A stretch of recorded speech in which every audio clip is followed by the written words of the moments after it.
Logan Pierce had exactly 3 rules about Victoria Sterling. Don't argue with her in public, don't take her silence personally, and never, under any circumstances, let her see you sweat. He'd broken the 3rd one the moment she slid into the passenger seat and told him, without looking up from her phone, that she expected to be back in the city by 9.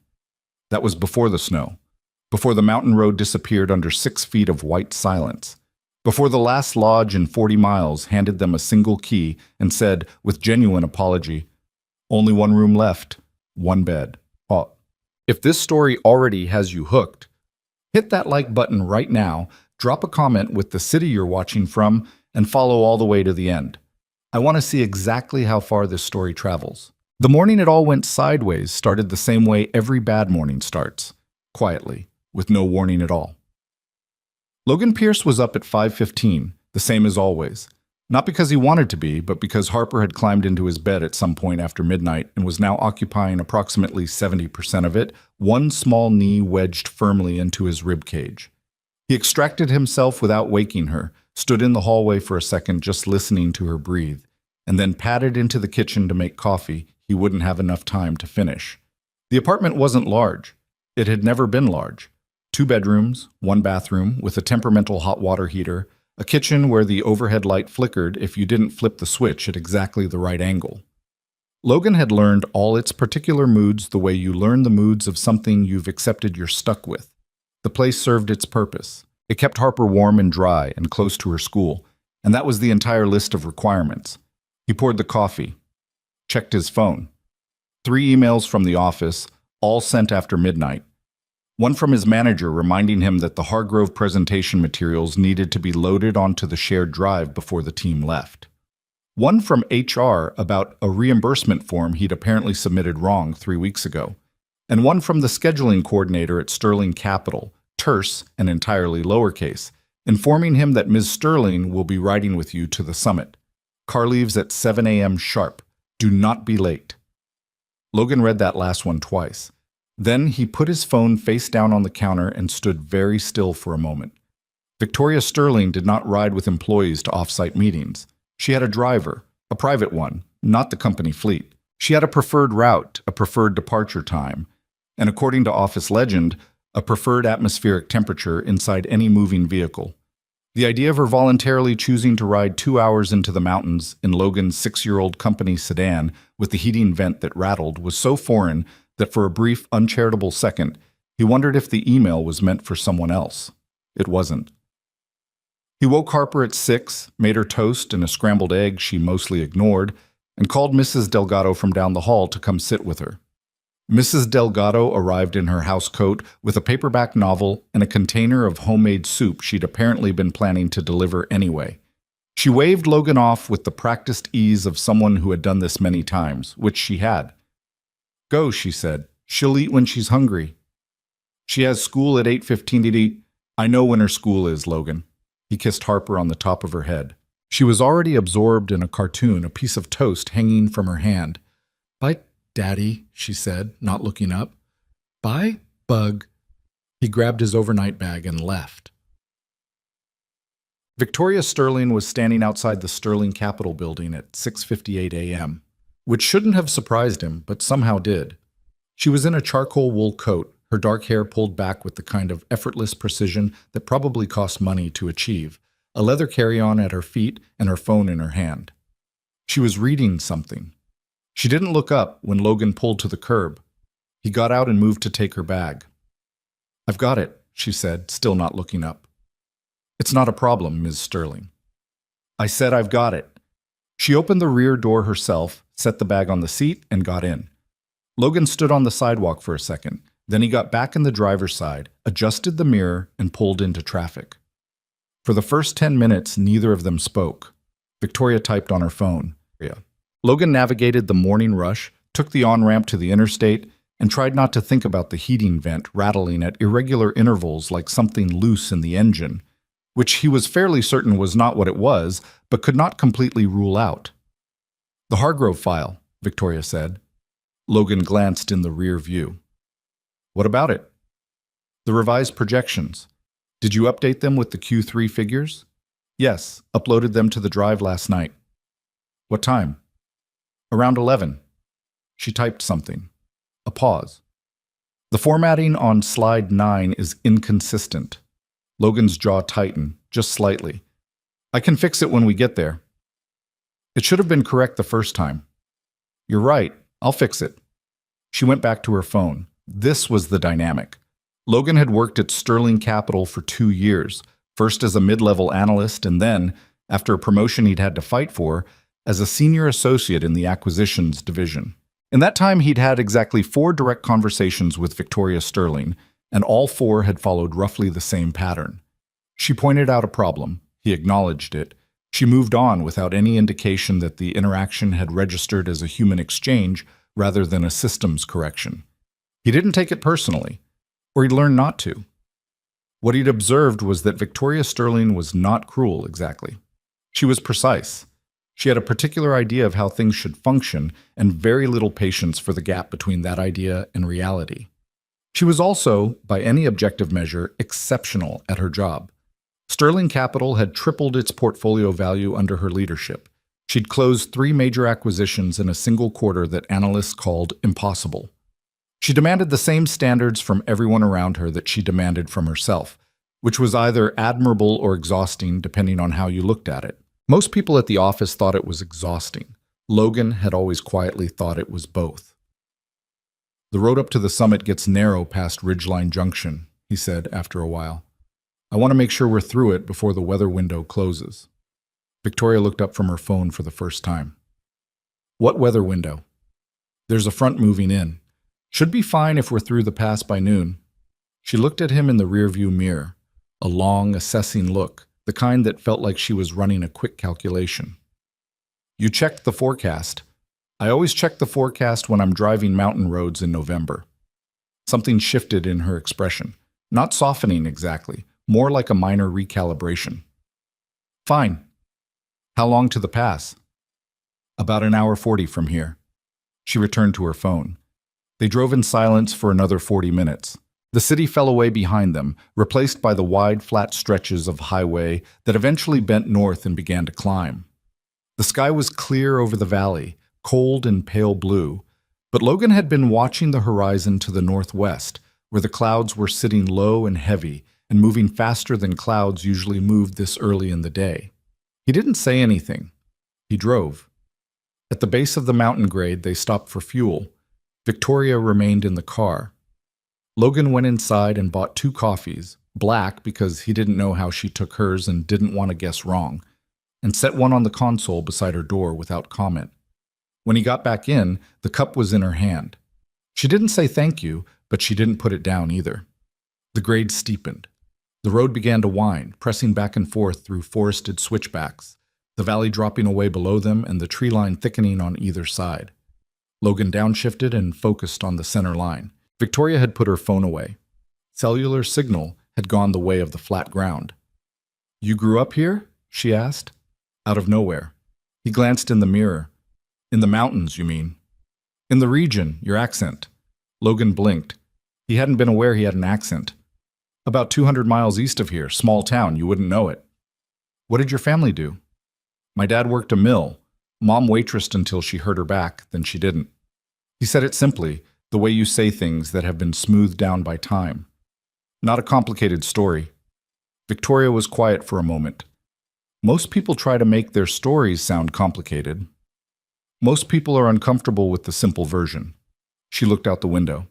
The trees were pressing closer now, the road narrowing, the light going a strange flat gray. Where's the mother? Victoria asked. Logan didn't answer right away. Of your daughter, she added, as though he might have misunderstood the question. I've seen the file. Emergency contact is a neighbor. She passed away, Logan said. 4 years ago. Another silence, different from the previous ones. I'm sorry, Victoria said, and it came out like she meant it, which surprised him. She didn't strike him as someone who deployed that phrase lightly. Thank you. The wind picked up. Logan felt it push against the side of the car, a solid gust that rocked them slightly on the road.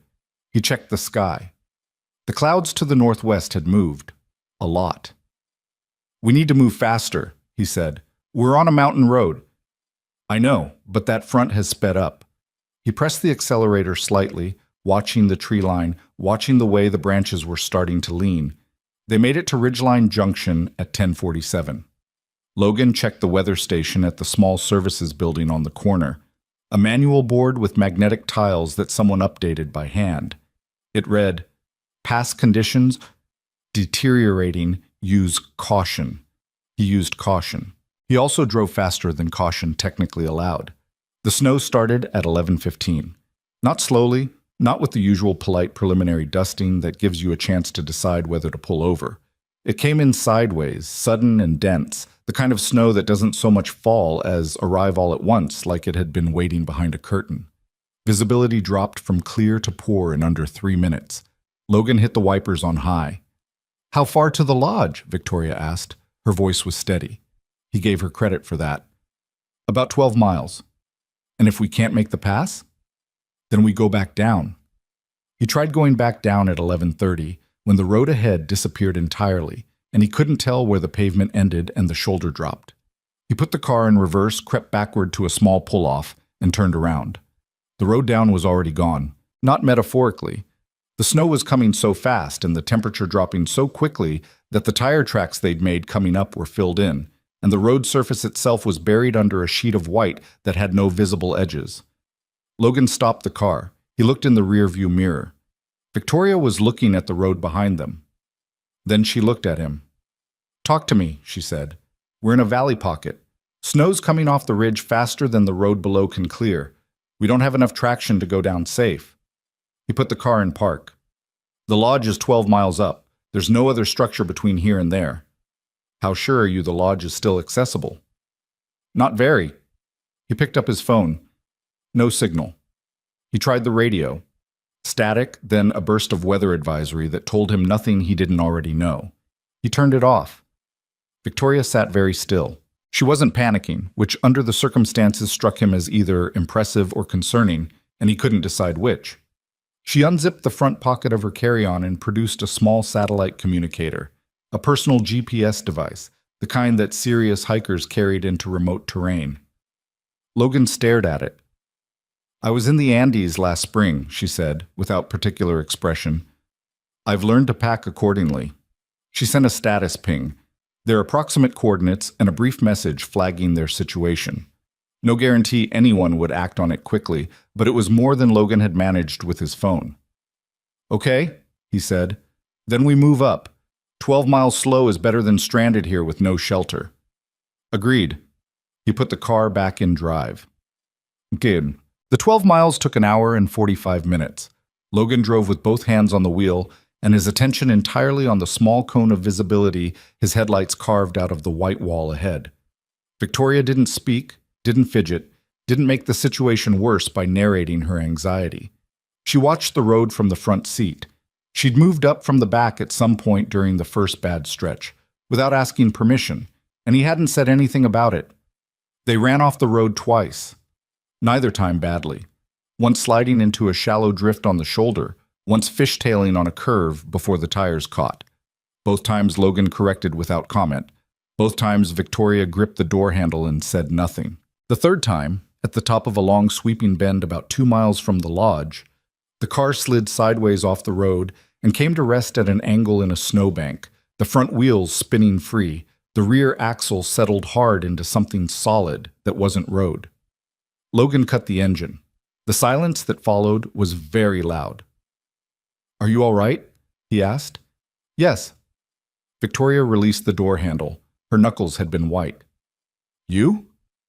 "Yeah." They sat for a moment.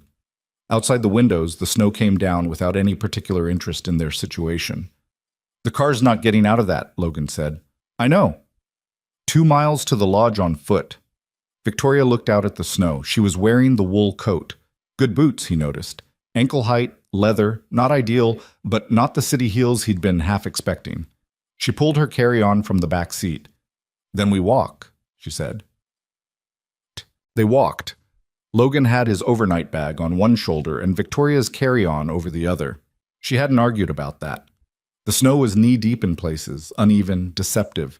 What looked like a flat surface sometimes wasn't, and Logan went through a thin crust into an air pocket up to his thigh twice in the first half mile. He pulled himself out both times without making a production of it. Victoria was quiet and methodical behind him. She followed his path exactly, stepping where he'd already compressed the snow, which was smart. He didn't tell her it was smart. By the time the lodge appeared through the trees, a long brown building with yellow light in the windows and a parking lot barely visible under 4 feet of white, Logan's legs were burning from the thigh down and his fingers had gone numb in his gloves. Victoria was breathing hard and had stopped talking entirely, which was a change from her earlier silence in that this one seemed earned rather than chosen. The warmth inside the lodge hit them both like something physical. The woman behind the front desk looked up from her computer with an expression that moved quickly from surprise to relief to something more practical. "You walked in? From where?" "Car's off the road about 2 miles back," Logan said. "We need a room." The woman, her name tag said Marjorie, and she had the weathered competence of someone who'd worked this desk through many bad winters, tapped her keyboard, paused, tapped again. "I've got one room left," she said. "3rd floor, far end, king bed." She looked at them both. "It's all I have." Logan felt Victoria go still beside him. "That's fine," Logan said. "It is absolutely not," Victoria started. "Miss Sterling." His voice came out quieter than he intended, and steadier. "It's fine." Victoria looked at him. He looked back. Her jaw was tight, and her coat was soaked through at the shoulders, and there was a smear of road salt on her left cheek from where she'd caught a gust during the walk. She looked at him for a long moment. Then she looked at Marjorie. "Is there a cot?" "I can check the storage. That would be appreciated." They got the key. They rode the elevator in silence, dripping on the floor, Logan with both bags, Victoria with her hands in her pockets. The room was at the end of a narrow hallway that smelled faintly of pine cleaner and wood smoke from the fireplace somewhere below. The king bed was exactly one king bed. There was, leaning against the wall where Marjorie had apparently carried it, a cot that folded in half and appeared to date from roughly 1987. Victoria looked at it. She looked at the bed. She looked at the window, which showed nothing but snow and darkness. "I'll take the cot," Logan said. "You're taller." "I've slept worse." She didn't argue. She unzipped her bag with focused efficiency, pulled out a dry sweater and a pair of lounge pants, and walked into the bathroom and closed the door. Logan set the cot up near the window, checked its structural integrity with some skepticism, and sat down on it. It held. Mostly. He pulled off his boots, which were soaked through, and set them near the small radiator against the wall. He found dry socks in his bag, changed into them, and then sat still for a moment with his elbows on his knees, staring at nothing in particular. He thought about Harper. She'd be home from school by now, probably watching cartoons with Mrs. Delgado, probably not worried, because Harper trusted the adults in her life with a confidence that Logan secretly found both touching and terrifying. She trusted that he would come home. She always trusted that. His phone had no signal here either. He'd check in the morning, try the lobby. The bathroom door opened. Victoria came out in the dry clothes, her hair down for the first time, dark and slightly damp at the ends, longer than he'd realized. Without the coat and the professional posture, without the phone in her hand, she looked younger. Not softer exactly, just less constructed. She pulled the desk chair to the window and sat, looking out at the storm. Logan lay back on the cot. The springs complained. "There's a heating vent over the bed," Victoria said. "You should sleep there. I'll take the cot." "I'm fine." "You walked half the trail in thigh-deep snow. Your core temperature is lower than mine." "I grew up in cold country." "That's not how physiology works." She said it without any particular irritation, just flatly, as if correcting a misunderstanding. "Take the bed." Logan looked at the ceiling. "We can just split it. Stay on your respective sides. It's a king." A long pause. "If that's what you want," Victoria said. Her voice was entirely neutral. "It's practical," Logan said. "Fine." He stayed on the cot. For about an hour, he stayed on the cot. Victoria sat in the chair and worked on something in a small notebook. Actual paper, which surprised him. The storm outside pressed against the windows. The radiator ticked. The cot springs complained every time Logan shifted, which was often because the cot was approximately 6 inches too short and appeared to be engineered specifically for maximum discomfort. At some point around 9 o'clock, Victoria stood up, pulled back the far side of the bed's comforter, got in, turned away from his side of the room, and said nothing. Logan lay on the cot for another 20 minutes. Then he picked up his pillow, walked to the far side of the bed, and got in. Victoria said nothing. He stared at the ceiling. Outside, the wind found a gap somewhere in the building's old structure and made a low sound, steady and slightly mournful, that didn't stop. "Your daughter," Victoria said after a while. She was still facing away. "What's her name?" "Harper." "How old?" 7. 8 in February. A pause. "What does she look like?" Logan wasn't sure why she was asking. He wasn't sure she knew why either. "Like her mother," he said. "Dark hair. She's got these eyes that look like she already knows you've done something wrong." Victoria made a small sound that might have been a laugh. Might have been. "She sounds difficult," Victoria said. "She's 7. She's not supposed to be easy." "No," Victoria said. "I suppose not." The wind kept going. "My mother thought I was difficult," Victoria said. A longer pause this time, like she was deciding whether to continue. "She wasn't wrong." "What happened to her?" "She's fine. She's in Florida. We speak on holidays, mostly." Another pause. "I was not the daughter she planned for." "She planned for someone else?" "She planned for someone who wanted the things she wanted. Husband, house, the particular kind of life she understood." Victoria's voice was completely even. "I wanted the company my grandfather built and then gave to someone else because I was a woman. So." Logan absorbed this. "Did you get it?" "I built a better one." He almost smiled. "Yeah, I know." Victoria rolled over. He turned his head. They were on opposite edges of the king bed with what felt like a very deliberate 3 feet of space between them, and she was looking at him directly for the first time since the car, not with the assessing calculation she usually wore, but with something plainer, like she was just looking.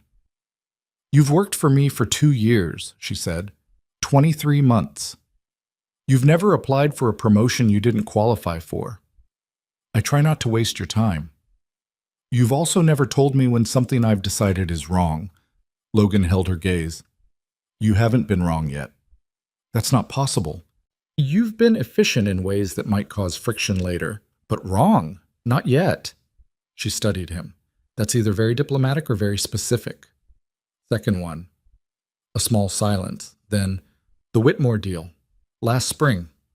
Logan nodded slowly. He knew exactly which one she meant. "You flagged the liability exposure in the subsidiary structure," she said. "I overrode you." "You were right to override me. The deal closed on better terms than I projected." "The subsidiary liability is still there." "Yes." "It'll surface in about 18 months. "Probably." Victoria was quiet for a moment. "Why didn't you bring it back up?" "Because you already knew. You were watching it. You don't need me to tell you things you already know." She didn't respond immediately. The wind pushed at the windows. The radiator ticked. "Most people tell me things I already know," she said, "because they want to be seen telling me things." "I know." "You don't do that." "No." She looked at the ceiling for a moment. Then she looked back at him. "Why not?" Logan thought about it. "Because it's a waste of time," he said. "Yours and mine. And because—" He stopped. "Because what?" "Because you already know what you're dealing with. The least I can do is not pretend otherwise." Victoria stared at him for a long moment. Then she looked back at the ceiling. "I've been running this company for 6 years," she said, "and I don't think anyone has ever said anything quite that honest to me. It's not particularly flattering." "No, that's why it's honest." Logan said nothing. Outside, the storm moved through without any interest in them whatsoever. Indifferent the way truly large things are, mountain weather and grief and time, all of them just doing what they do. "Tell me about her," Victoria said. "Harper, how she was this morning." Logan looked at the ceiling. He thought about the knee in his ribs, the toast she'd barely touched, the cartoon, and the not quite goodbye. "She always eats more when I'm not watching," he said. "The second I'm in the room, she acts like food is optional. Mrs. Delgado feeds her better than I do." Who's Mrs. Delgado? Neighbor, 60-something. She's been my backup plan for 4 years. You pay her? She refuses cash. She accepts soup and the occasional favor and Harper's company on Sunday afternoons. He paused. Harper loves her more than me some days. She doesn't. She might. Children love the people who are there, Victoria said. You're there. It was such a simple thing to say, and she said it so matter-of-factly, without trying to comfort him, just stating it as a fact, that it landed differently than comfort usually did. Yeah, Logan said. The room settled into quiet again. Real quiet now. Not the sharp-edged silence of the car, not the performing silence of two people pretending not to be tense, but something that had worn through to something more basic. Logan's eyes grew heavy. The last thing he thought, before he drifted toward sleep with the wind outside and a foot of space between him and the most intimidating person he'd ever met, was that he had no idea what tomorrow would look like, and that he was too tired to worry about it, and that Harper would be fine, and that somewhere in the last 2 hours, without him quite noticing, the shape of this terrible day had shifted into something he couldn't name. Not good. Just different. Something he hadn't expected. The heat from the room's small radiator worked its way through the blankets, and the storm outside settled into a steady white roar, and somewhere beneath all of it, Logan Pierce fell asleep. Logan woke up at 3 a.m. to silence. Not the quiet of a room in the middle of the night. The other kind. The kind where you realize something that was there before isn't anymore. He'd slept through the wind without knowing it was doing anything for him until it stopped, and now the absence of it was what pulled him up from sleep, blinking at the dark ceiling, trying to place where he was. Right. The lodge.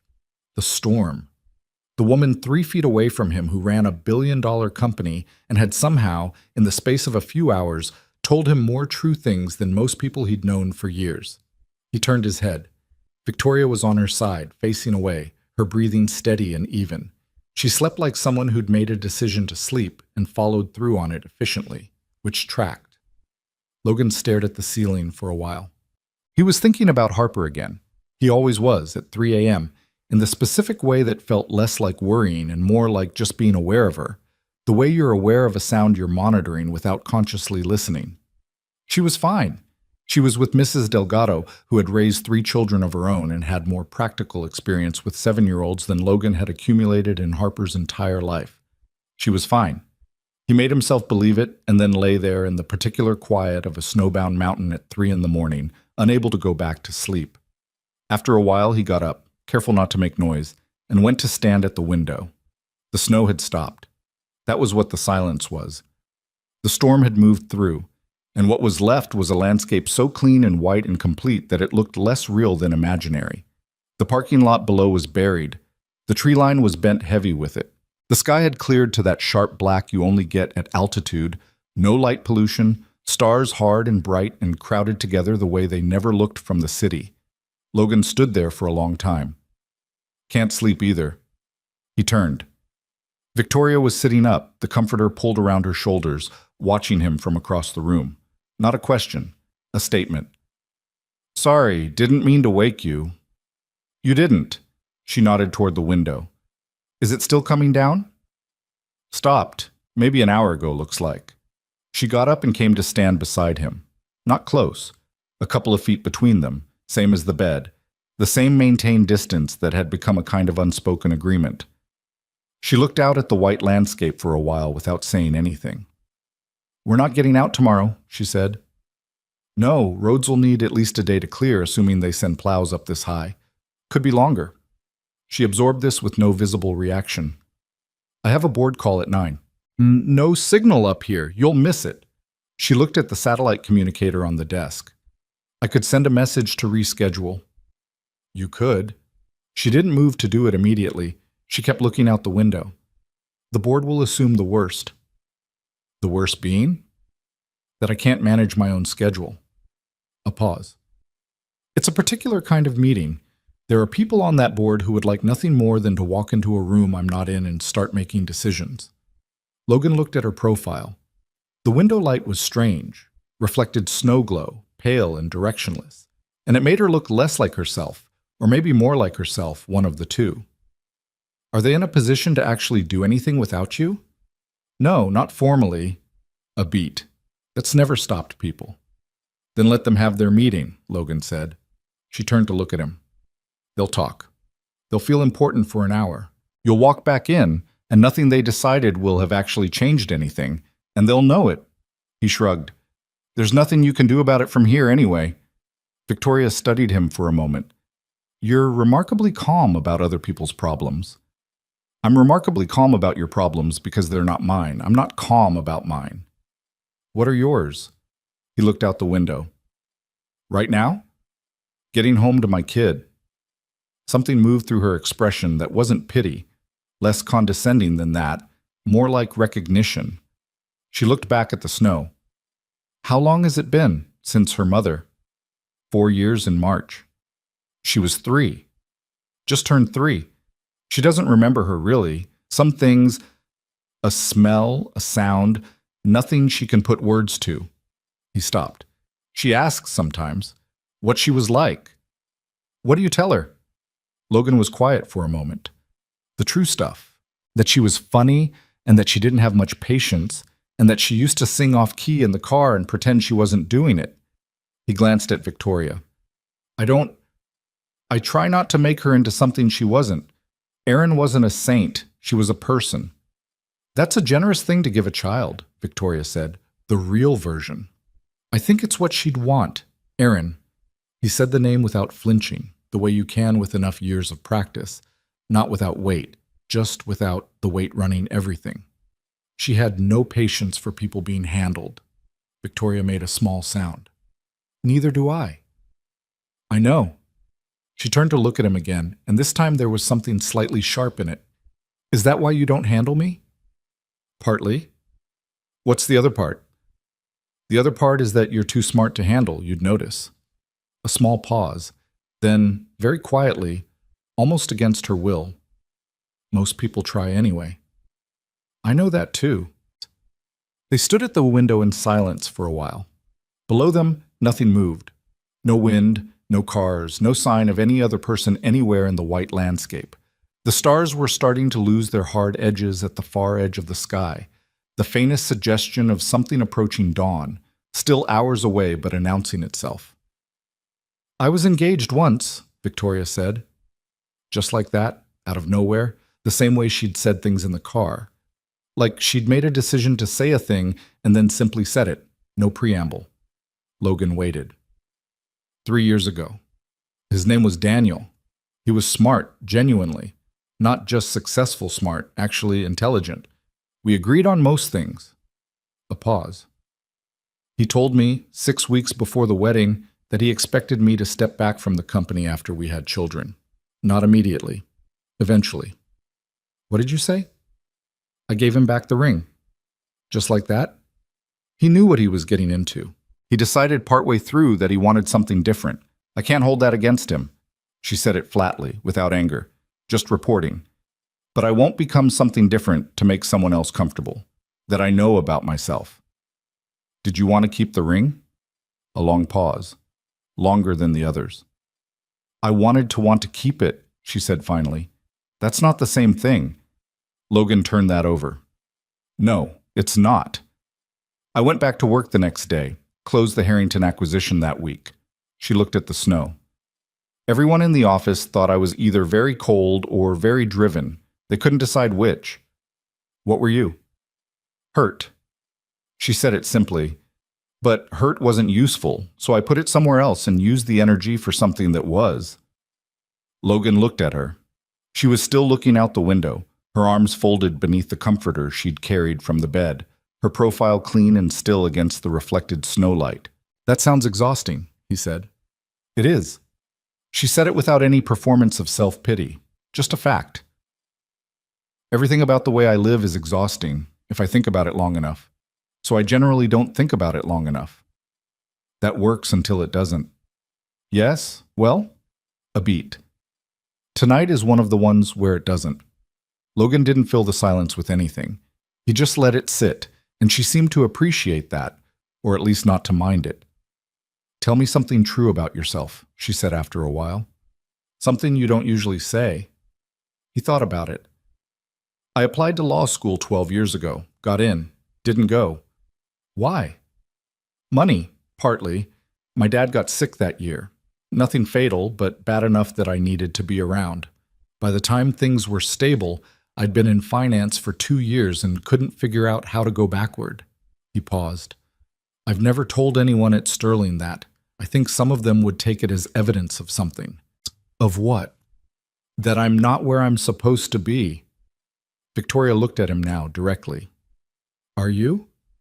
Some days I don't know. He met her eyes. Most days Harper's in front of everything else, so the question doesn't get much air. She held his gaze for a moment, and he had the odd feeling, not uncomfortable, just strange, of being seen by someone who was actually looking, not assessing, not calculating, just looking. Come away from the window, she said. You'll get cold. He moved away from the window. She went back to her side of the bed, tucked the comforter around herself, and lay down. Logan went back to his side and did the same. The dark ceiling again. Victoria, he said. Yes. The board call. Send the message now before you think about it too long. A pause. Then he heard her reach for the satellite communicator on the nightstand. Morning came in gray and gradual, light pressing through the curtains without any particular urgency. Logan woke to the sound of voices somewhere below. Other guests, staff, the lodge resuming its routines, and the smell of coffee coming up from the kitchen on the floor below. Victoria was already up. She was at the small desk with her notebook again, in the same dry sweater from the night before, and she'd pulled her hair back. She didn't look up when he stirred. Coffee machine in the bathroom, she said. It's terrible, but it's hot. Logan sat up. His back had registered its complaints about the sleeping situation, though the king bed was considerably better than the cot would have been. He found the machine, made both cups, and set one beside her notebook without comment. Roads? He asked. Marjorie came up at 7. Plows are working the pass. Could be today, could be tomorrow morning. He looked at the window. The sky was flat white, not actively snowing, but heavy looking.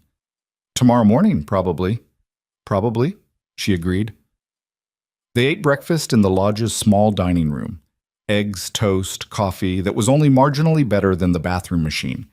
The room was half full of other stranded travelers, most of them in clusters of 2 or 3. The comfortable, muted conversation of people who'd spent an unexpected night in the same place and were now resigned to another. A family with 2 young boys in the corner, a couple in their 60s with a road atlas spread between their plates. A man in a utility jacket eating alone and reading something on his phone. Logan and Victoria sat at a table by the window and ate without much conversation, and it was not uncomfortable. At some point, Logan looked up and caught Victoria watching the 2 boys in the corner. The older one was maybe 10, the younger one maybe 6 or 7, and they were having a low-intensity argument about something that appeared to involve a video game while their mother ate her eggs and monitored the situation with the particular half-attention of someone who had long since calibrated exactly how much of this required intervention. The older boy knocked the younger one's elbow accidentally, and the younger one's orange juice nearly tipped, and the mother's hand shot out and caught it without looking, and the 2 boys dissolved into brief laughter. Victoria was watching all of this. Her expression was unreadable in the specific way that meant something was happening beneath it. Logan looked back at his plate. He didn't say anything. After breakfast, they walked. It was Victoria's suggestion. She said she needed air, and he wasn't inclined to argue. The lodge had cleared a path around its outer perimeter and most of the parking area, and the cold was sharp but dry now. Nothing moving in the air except for their breath clouding white in front of them.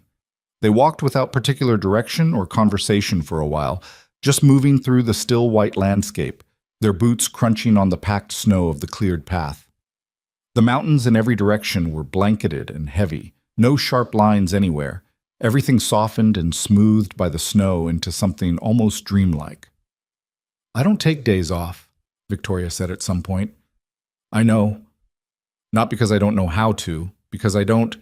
She stopped, seemed to find this slightly irritating. When I stop moving, I start thinking about whether I've built the right things. It's unproductive. Or important. Those aren't mutually exclusive. No, he said. They're not.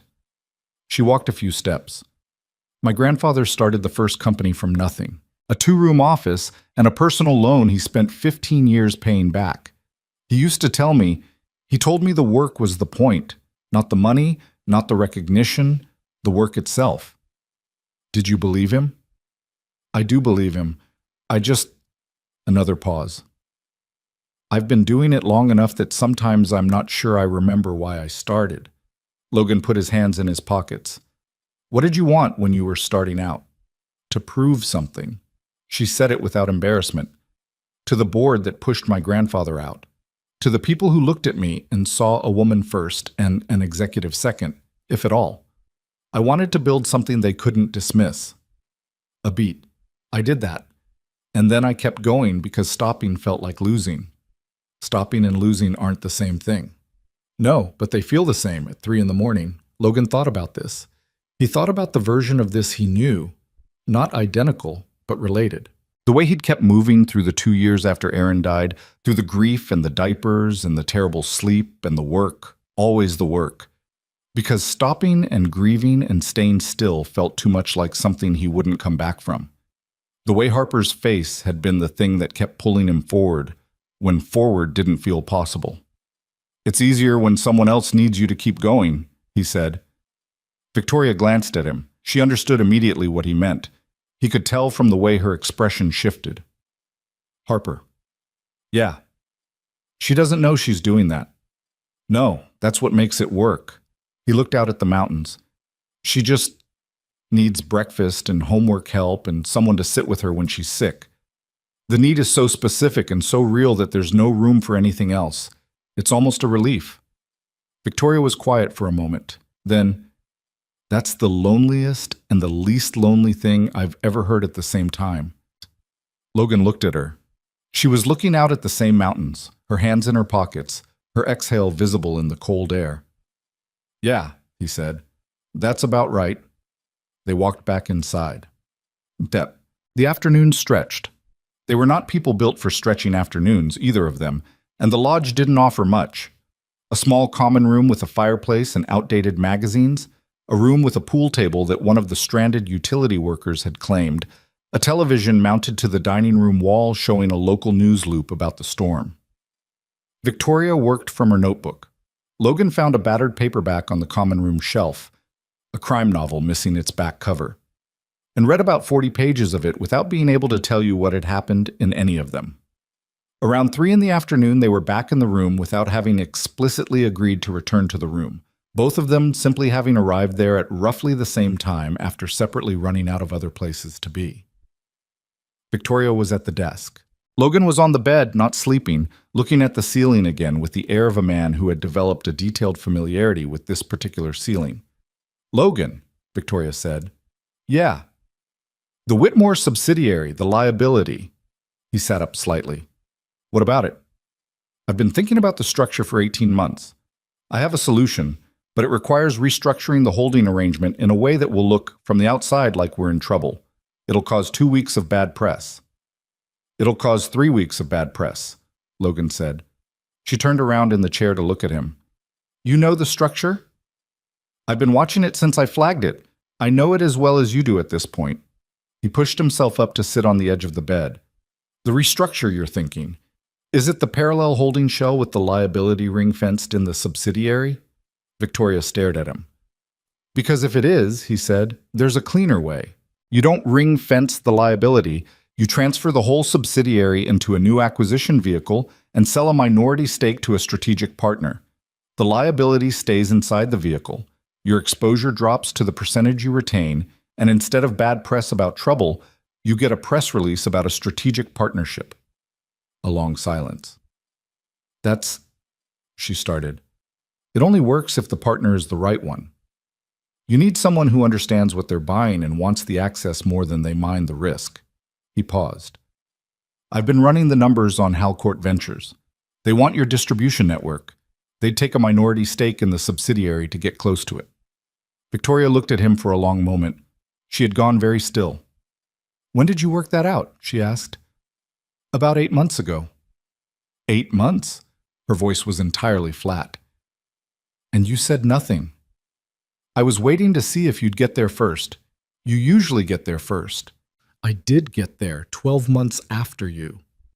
4 months after me, Logan said, which is closer than it sounds, given you had 20 other things on your plate. Victoria stood up. She stood in the middle of the room and looked at him with an expression he hadn't seen from her before.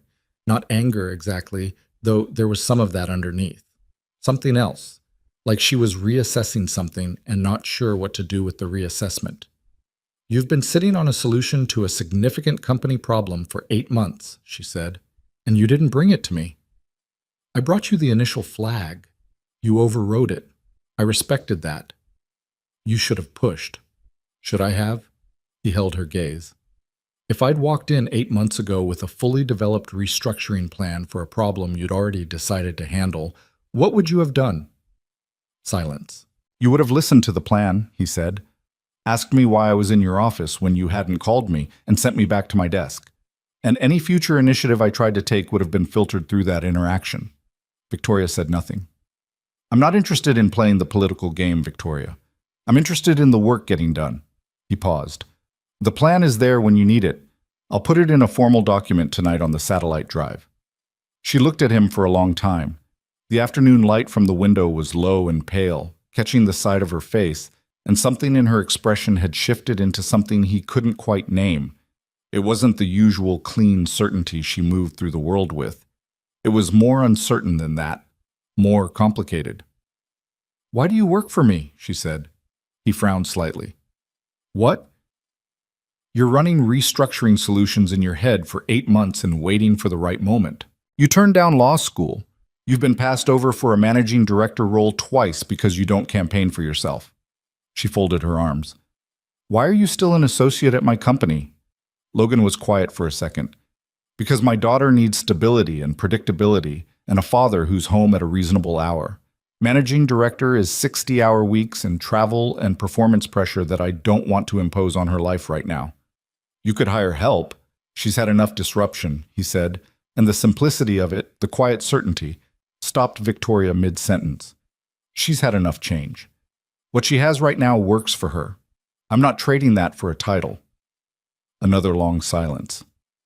That's the most deliberate thing I've heard anyone say about their career in 6 years, Victoria said. Not with contempt, with something closer to bewilderment, like a person who has been moving very fast for a very long time, watching someone who has decided to stand still and trying to understand the logic of it. It's not deliberate, Logan said. It's just what matters most. She uncrossed her arms. She looked at the window. She looked at him. I don't know how to do that, she said. Do what? Decide what matters most and stop there. He looked at her. I know. She sat back down at the desk slowly, like something had shifted in her center of gravity. She picked up the pen, put it down, looked at the notebook without seeing it. When she asked you about her mother, Victoria said. The first time? What did you say? Logan thought about it. She was 4. She came into the kitchen and asked me where Mama was. Just like that, out of nowhere, standing there in her pajamas. He paused. I sat down on the kitchen floor right there, and I told her that Mama had gotten sick, and that her body had stopped working, and that she wasn't coming home. And Harper stood there thinking about it for a minute, and then she asked if we were having pancakes. Something passed through Victoria's expression. She wasn't unaffected, Logan said. She cried for 3 days. She kept asking the same question over and over for a month. But kids they're in the present in a way adults aren't. She didn't have the architecture yet to hold grief the same way. He stopped. Some days I envy her that. Do you still grieve? Victoria asked, quietly, directly. Differently than I used to. He looked at the ceiling. It's not sharp anymore. It's more like a permanent awareness of an absence, like a room in the house that's always going to be empty. Victoria was quiet for a while. Then she said, I've never lost anyone. No? Both parents living, no siblings. I've had colleagues die. She paused. I went to the funerals. I felt appropriately sad, but I've never had the kind of loss that rearranges things. She said it without self-pity or defensiveness, just plainly, as if she was locating herself on a map. I think it makes me worse at certain things. It makes you better at other things. Like what? Like not getting mired. like moving. He looked at her. Both of those are harder than they sound when everything feels like it's falling apart. Victoria was looking at him with that same expression from last night at the window. The plain, unguarded one that didn't seem to belong to the version of her that everyone at Sterling Capital was afraid of. "You're strange," she said. "I've been told. I don't mean it as a criticism." "I know." She picked up the pen again. This time she wrote something. Logan looked away, back at the ceiling, giving her the privacy of whatever she was writing. Outside, the afternoon light was going. The sky was doing the thing it does in winter at altitude, where it skips through the pale blue of late afternoon directly into the heavy gray of early evening without bothering much with the transition. Tomorrow, maybe, the roads would clear. They would go back to the city, back to Sterling Capital, back to the hierarchy and the distance and the particular professional relationship that had characterized 23 months of his life. She would be Ms. Sterling again. He would be the senior associate who didn't campaign for himself. Logan looked at the ceiling and thought about Harper's question from this morning, "Bye, Daddy," without looking up, and felt the familiar pull of needing to be back, needing to be in the same physical space as his daughter, needing the weight of her specific small, ordinary need to bring everything back to the right size. He also, underneath that, and carefully, and with some wariness about what to do with it, noticed that the thought of the roads clearing felt complicated in a way he hadn't expected. He didn't do anything with that. He filed it where he filed things that weren't useful yet, and looked at the ceiling and listened to the faint scratch of Victoria's pen. They had dinner in the lodge dining room again, the two of them at the same window table, because there was nowhere else to go and no pretense left in either of them that required choosing a different table to establish distance. Marjorie had told them at 4 o'clock that the pass plow crews had stopped for the night. Visibility was too poor, the snowpack too unstable on the upper grade. They would resume at first light. Best estimate for a clear road was late morning tomorrow, possibly early afternoon. Victoria had received this information with a nod and gone back to her notebook. Logan had gone down to the common room and used the lodge's landline, Marjorie had unlocked it for the stranded guests, to call Mrs. Delgado. Harper came on the line for about 45 seconds. She wanted to know if the mountains had bears. Logan said not in winter. She wanted to know if he had seen any snow foxes. He said he didn't think snow foxes were a thing. She said her friend Celia had seen one on a nature show, and they were definitely a thing. He said he would look into it. She said, "Okay, bye, Daddy," and handed the phone back to Mrs. Delgado without ceremony. Logan stood there with the receiver for a second after she hung up, this small, involuntary smile on his face that he was glad no one was watching. Mrs. Delgado told him Harper had eaten a full dinner and done her homework and was not worried about him at all, which was both what he wanted to hear and vaguely deflating. He thanked her. He meant it. When he got back to the dining room, Victoria was already at the table. She'd ordered 2 glasses of wine from the lodge's extremely limited list, a red, dry, the kind of thing that wasn't great but was appropriate for a snowbound night in a mountain lodge, and slid one toward him when he sat down. He picked it up. She'd already been drinking hers. He noticed she'd ordered for him without asking, and that she'd gotten it right. Not because she knew his preference, but because she'd made a reasonable decision and executed it without second-guessing. That was very on-brand. "Harper?" she asked. "Fine. Worried about snow foxes." Victoria's expression did the thing again, that slight movement around the eyes that Logan was starting to recognize as what she did, instead of smiling when something genuinely caught her off guard. "Snow foxes. Apparently they're a thing. I've been informed. Arctic foxes are white in winter. She might mean those. I'll tell her. That'll go over well. She'll spend the next 2 weeks trying to arrange a trip to see one. Let her. Children should want to see things." Logan looked at Victoria across the small table. She said things like that sometimes. Plain observations about children or about what people needed or deserved, with the same matter-of-fact authority she used when talking about corporate structures. And every time it caught him slightly off guard, the same way. Like there was a whole fluency there she didn't usually deploy. They ordered from the limited dinner menu, both of them getting the same thing without discussion because the options were limited and the right choice was obvious. They ate, they talked, not continuously, not with any particular goal, The way people talk when the evening has run out of urgency and what's left is just the conversation itself. She told him about her grandfather's company, not the arc he already knew from public record, the founding and growth and eventual hostile takeover by a private equity group, but the interior of it, the things she'd watched as a child sitting in the corner of his office on school holidays, the way he talked to people, the fact that he'd known every employee's name, not as a performance, but because he'd actually learned them, the fact that when he died, there were more than 200 people at the service who weren't family and weren't obligated to be there. That's what I wanted, she said. That specific thing. Do you have it? She was quiet for a moment. Some of my people would walk through fire for the company. Some of them would leave tomorrow for better compensation. I'm not sure which group is larger. She turned her wine glass. My grandfather would have known. Knowing takes time, Logan said. You've been moving too fast to know. I have to move fast.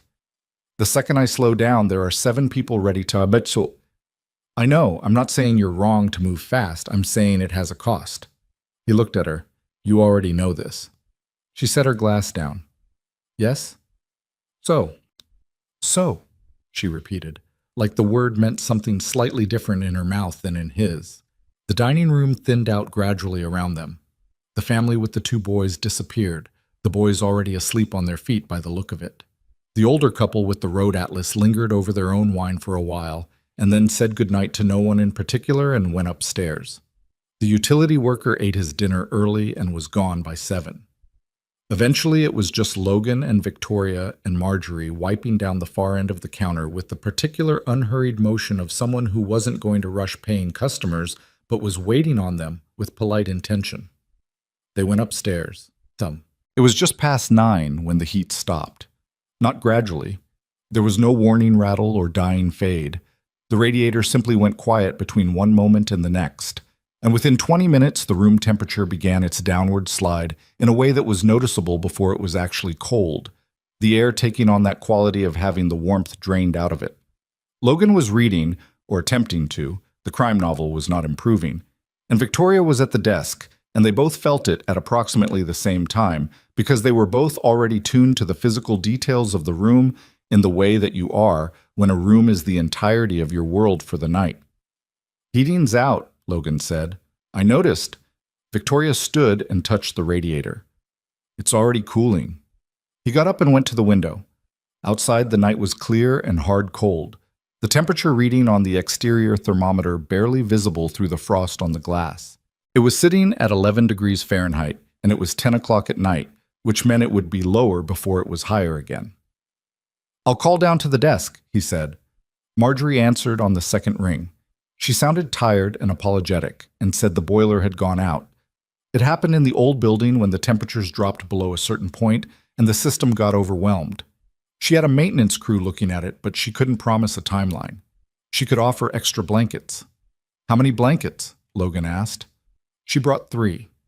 They were the heavy wool lodge kind, the kind that actually did something, and Logan thanked her and spread them across the bed while Marjorie stood in the doorway and said sorry 3 times in the way people say sorry when they mean it, but it doesn't change anything. When she left, Logan turned around. Victoria was standing in the middle of the room in her sweater and lounge pants, arms folded, looking at the bed and the window and the dead radiator with an expression that was doing the very particular work of processing a situation it would strongly prefer not to be in.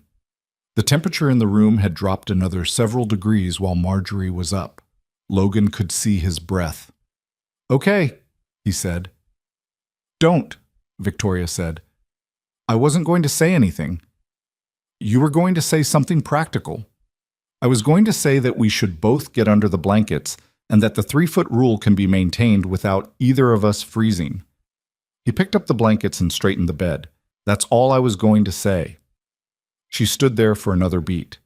Then she walked to her side of the bed, pulled back the covers, and got in, the same way she'd done the night before.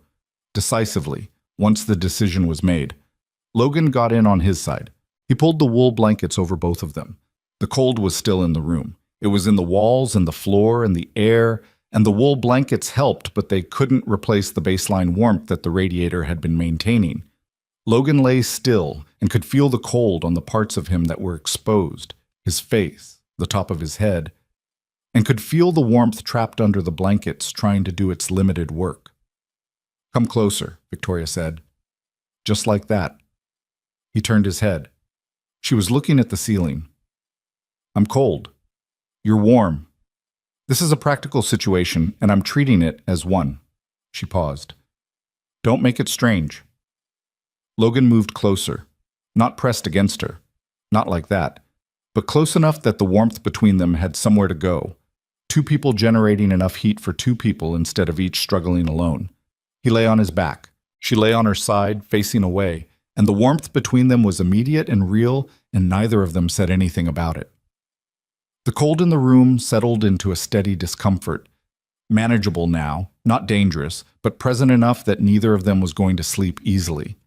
The wind had picked up again outside, less ferocious than the night before, but persistent, finding the gaps in the old building's frame and making itself heard. "I'm not good at this," Victoria said. Her voice was different, quieter. The particular quiet of talking in the dark when the dark makes it easier. "At what?" "At being still with someone. I talk at people. I run meetings. I make decisions." A pause. "I don't sit still with someone and just be in a room." "You've been doing it for 2 days. Under duress." "Most true things happen under duress." She was quiet. Then, "Is that a real thing, or did you just think of it?" "I think I read it somewhere. The plagiarism is accidental." She made that almost laugh sound again. He was keeping count without meaning to. "When Aaron got sick," Logan said, and then he stopped, because he hadn't planned to say it and he wasn't sure he wanted to continue. But somehow the dark and the cold and the warmth between them and the particular way she'd been quiet made it feel like the sentence wanted to finish itself. "There were 2 weeks where we didn't know how bad it was going to be. The doctors were still running tests, and I remember those 2 weeks as the most still I've ever been in my life. We just stopped. We stopped performing anything, stopped being the versions of ourselves that were for other people. We just sat in rooms together." He heard Victoria's breathing. "It was terrible," he said, "and I'd go back there in a second just to have that with her again. That specific stillness." He paused. "That sounds wrong." "It doesn't," Victoria said. "It sounds like I'm saying the sickness was worth it. It sounds like you're saying connection is rare, and you know exactly what it looks like when you have it." She paused.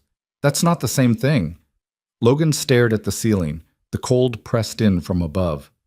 "She would have thought you were terrifying," he said. "Most people do." "She would have also thought you were interesting. She liked people who didn't apologize for taking up space." Did she apologize for taking up space? Never. She had opinions about everything, and she shared them with what I can only call aggressive enthusiasm. He smiled at the ceiling. "She once got in an argument with my boss at a company dinner about supply chain ethics. 45 minutes. She won." Victoria said after a moment, "She sounds exhausting." She was. She was also the most alive person I've ever been in a room with. He said it simply. "I miss that. The specific energy of someone who isn't managing themselves." "You don't manage yourself." "I do. I manage myself constantly. I just do it quietly." She rolled over. He turned his head. They were closer now than the 3 feet of the previous night, the cold having made that distance pointless, and her face was a foot from his in the dark. He could see the outline of her, the sharp edge of her jaw, the dark of her hair against the pillow, the unguarded qualities she only wore when no one was theoretically watching. "What are you managing right now?" she asked. Logan looked at her. "The fact that I'm talking to you more honestly than I've talked to anyone in 4 years," he said, "and that I don't know what to do with that when we go back." She held his gaze.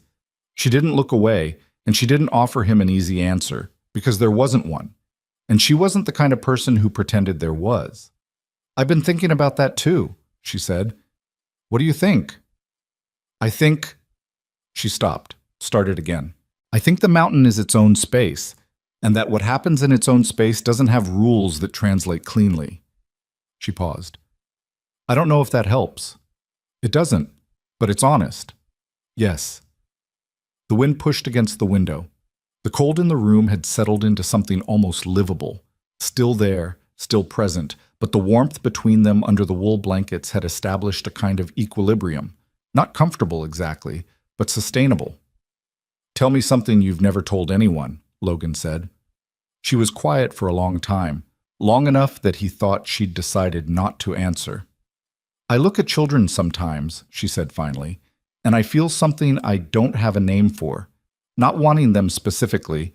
I've never been sure I wanted them, but—" She stopped. "There's something, a kind of—" She made a small, frustrated sound. "I don't have the right word. Grief for something you haven't lost?" She stared at him. "That's exactly it." Erin called it that. She said she felt it when she watched old couples sometimes, the ones who'd been together for decades. Grief for a life you weren't sure you were building. He paused. She was 28 when she told me that. "What did you say?" "I told her we were building it." She said, "How do you know?" And I said, "Because you're in it." A beat. She laughed. She said that was either the most romantic or the most annoying thing I'd ever said. Victoria was looking at him with that plain expression, the real one. "What did she think it was?" she asked. "Both." She made that sound again, the almost laugh that he'd stopped trying to suppress his awareness of. In the dark and the cold, it was very small and very real, like something that hadn't planned to exist. "I'm going to ask you something," Victoria said, "and I want you to answer it honestly." "Okay." "In 2 years of working for me, and I want you to think about this before you answer, have you ever actually disliked me? Not professionally, as a person." Logan thought about it. He took it seriously because she'd asked him to and because she deserved the real answer. "There was one Tuesday," he said, "about 8 months after I started. You overrode a recommendation from the whole analysis team in front of the client without warning us first. It was the right call. The analysis was wrong. But the way you did it, I know the meeting. You didn't have to do it in front of them." "No," she said, "I didn't." That's the only time. She absorbed this. "Not what I expected." "What did you expect?" "More." She paused. "Most people have a longer list. Most people don't try to understand why you do things. They just collect evidence of how you do things. And you try to understand why. It's more useful." She was quiet for a moment. "It was a bad week," she said. "That Tuesday. I'd had a meeting the day before that I've never told anyone about. One of the board members, Reginald Carr, you know him. By reputation. He told me in his office, privately, that the board would be more comfortable if I brought on a co-CEO, someone with, and this is the exact language he used, more traditional leadership experience." Her voice was entirely even. "He was referring to a man. He didn't say that because he's been in boardrooms long enough to know what he can and cannot say, but that's what he meant." Logan said nothing. He let her have the space. "I walked out of that meeting and went straight to the office and I ran that client meeting wrong," she said. I was angry, and I was performing certainty because if I stopped performing certainty for 1 second, I thought something I couldn't afford to lose would give way." She stopped. "That's not an excuse. It's a reason. Reasons and excuses feel the same from the outside. They don't. Not if you're paying attention." She looked at him in the dark. "You were paying attention." "I was." Another silence. The wind, the cold, the warmth between them that had become, over the course of the last hour, something that didn't require explaining. "Reginald Carr is still on your board," Logan said. "Yes." "That's impressive. It's tactical." The corner of her mouth moved. "He's less dangerous where I can see him." "Your grandfather would have done the same thing." She stilled. "Why do you say that?" "Because you told me he knew every employee's name. That's not sentimentality. That's information management." He looked at her. "He sounds like someone who understood that knowing people was the same as knowing the terrain." Victoria stared at him. Something shifted in her face.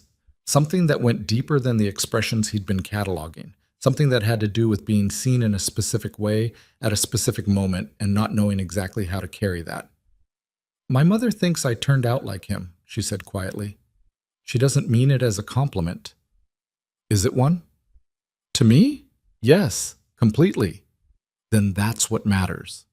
She looked at him for a long moment. The cold was still there in the room, the wind still there at the windows, and neither of them was particularly comfortable, physically. He could feel the cold on his face, and she had the blanket pulled up to her chin, and the whole situation was objectively not what either of them would have chosen. And despite all of that, or maybe because of it, Logan had the clear and slightly unnerving sensation of being more present in a moment than he'd been in a very long time. Not happy, exactly. Not simple, just very awake to where he was. "I'm scared of this," Victoria said, very quietly, like a fact she was just now getting around to stating. Of what specifically? Of going back and not knowing what to do with.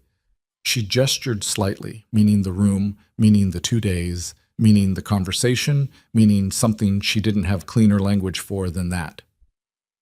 "I don't know what box this goes in." "It doesn't have to go in a box. Everything goes in a box. That's how I function." "I know." He held her gaze. "Maybe that's worth looking at." She didn't say anything to that. She looked at him with that real expression, the one with no management in it, and the cold pressed in from outside and the warmth between them held its ground, and neither of them suggested sleeping, though it was well past midnight now and they both had to be exhausted. "Tell me about Harper," Victoria said. "Tell me something she did that made you laugh when you weren't expecting to." He thought about it.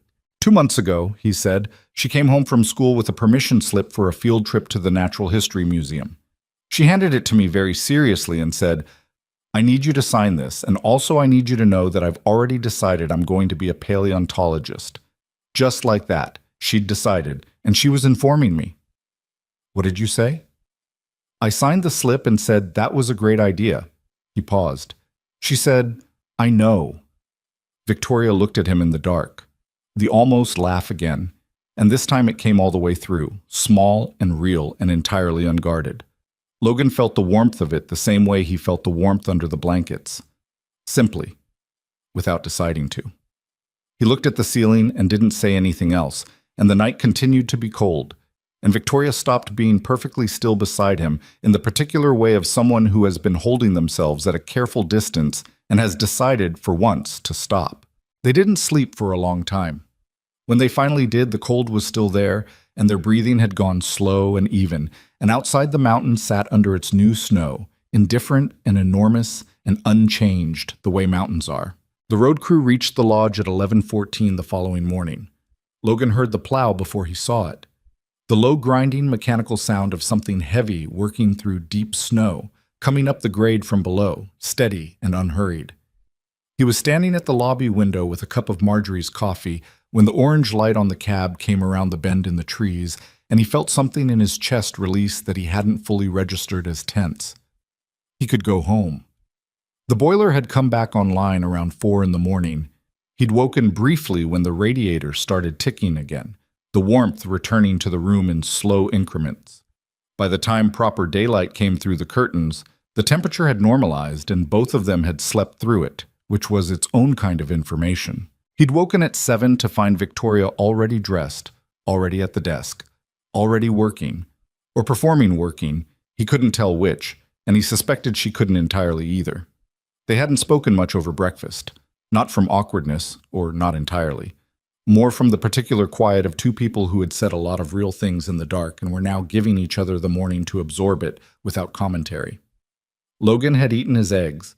Victoria had drunk 3 cups of coffee and moved food around her plate. They'd sat at the same window table. Neither of them had chosen a different table. Now he turned from the lobby window and went to find her.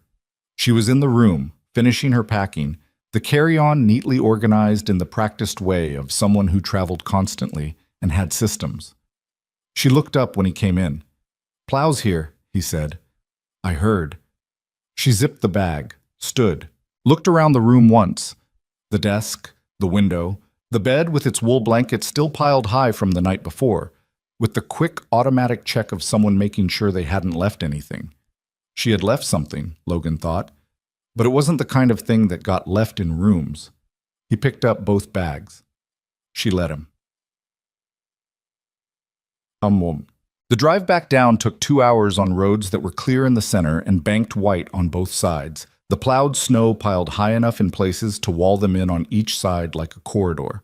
The sky was a hard, clean blue, the kind that only shows up after a major storm has scrubbed everything through. Logan drove with both hands on the wheel out of habit rather than necessity. The roads were fine. Victoria was in the back seat again.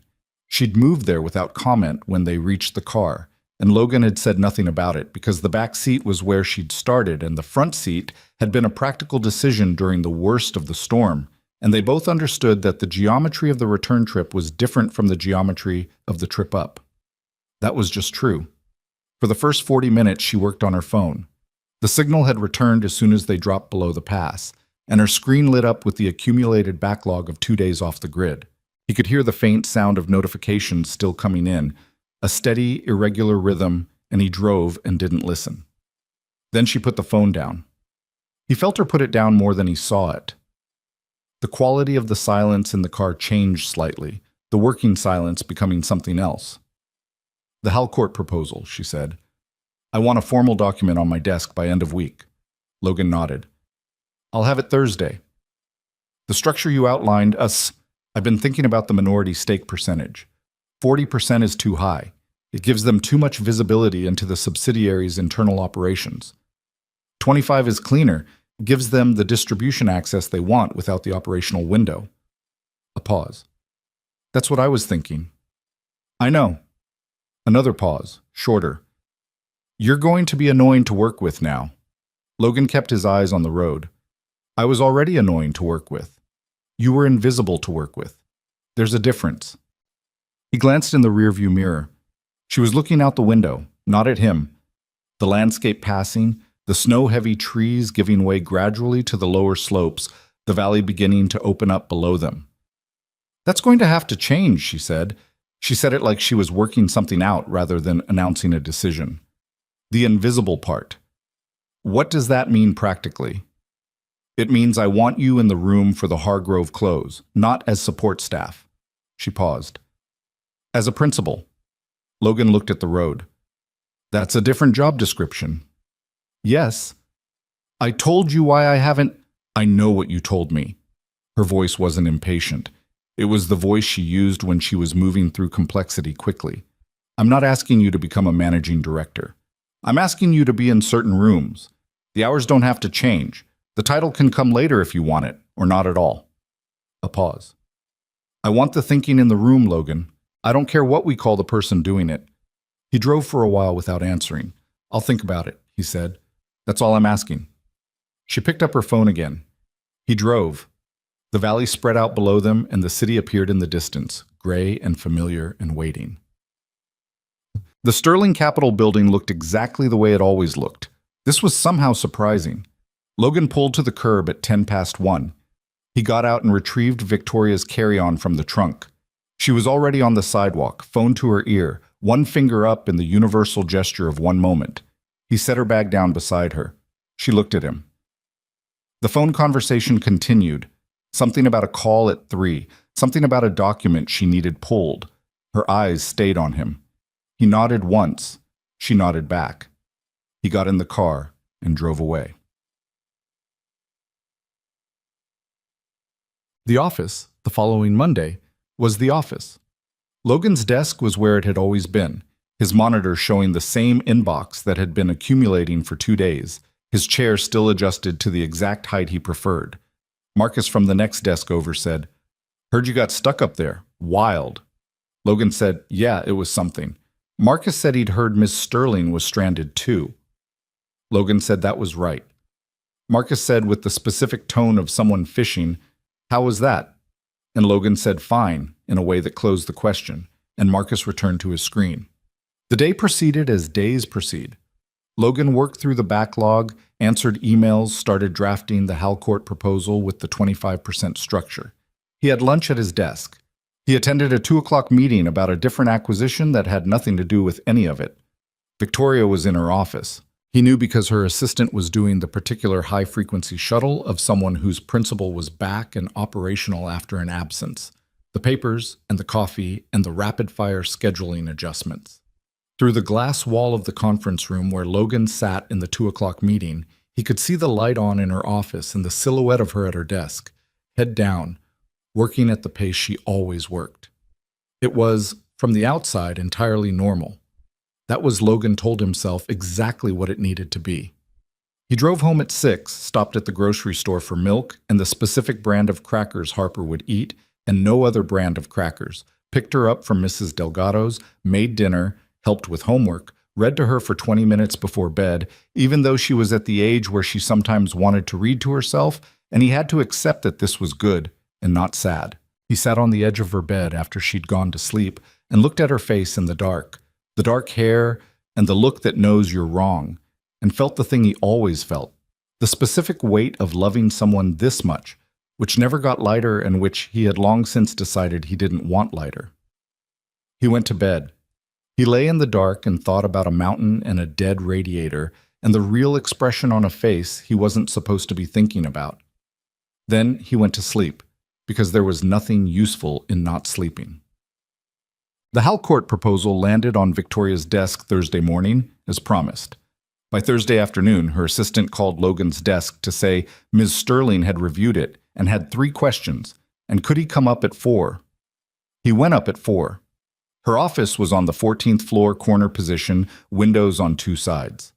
Logan had been in it 4 times before the mountain, each time for a specific work purpose, each time with the particular ambient alertness of someone operating in a space where the stakes were slightly higher than normal. He'd always been aware of the room, the clean lines of it, the absence of clutter, the single photograph on the desk that he'd never looked at directly because it felt like the kind of thing you didn't examine without permission. He sat in the chair across from her desk. She was reviewing something on her screen, finished a sentence she was apparently finishing, and then looked at him. It was a completely normal professional interaction. Her expression was composed and focused. His was the same. The 3 questions were real and specific. The structure of the indemnification clause, a timeline question about the regulatory filing, a question about the strategic partner's existing liabilities that Logan had anticipated and had an answer for. The conversation was efficient and substantive and took about 25 minutes. At the end of it, she said, "This is clean work. Thank you." He said, "Thank you for the direction on the structure." She held his gaze for a second, 1 second, barely, like a very brief pause at a 4-way stop, and then looked back at her screen. "I'll send it to legal Friday. We'll get the Hargrove schedule to you by end of week." He stood. "Sounds good." He left. In the elevator going down, he stood with his hands in his pockets and looked at the floor indicator and thought, "This is fine. This is how this goes." The mountain was the mountain, and the office is the office, and both things are true at the same time, and one of them is the sustainable one. It was fine. It was fine for about 3 weeks. The Hargrove close preparations started the week before Thanksgiving. There were 7 people in the working group, and Logan was one of them, not labeled differently, not given a new title, just present in rooms he hadn't previously been present in, and asked for input that was listened to at the level it was given. Victoria ran the working group meetings with the efficiency he'd always observed from a distance.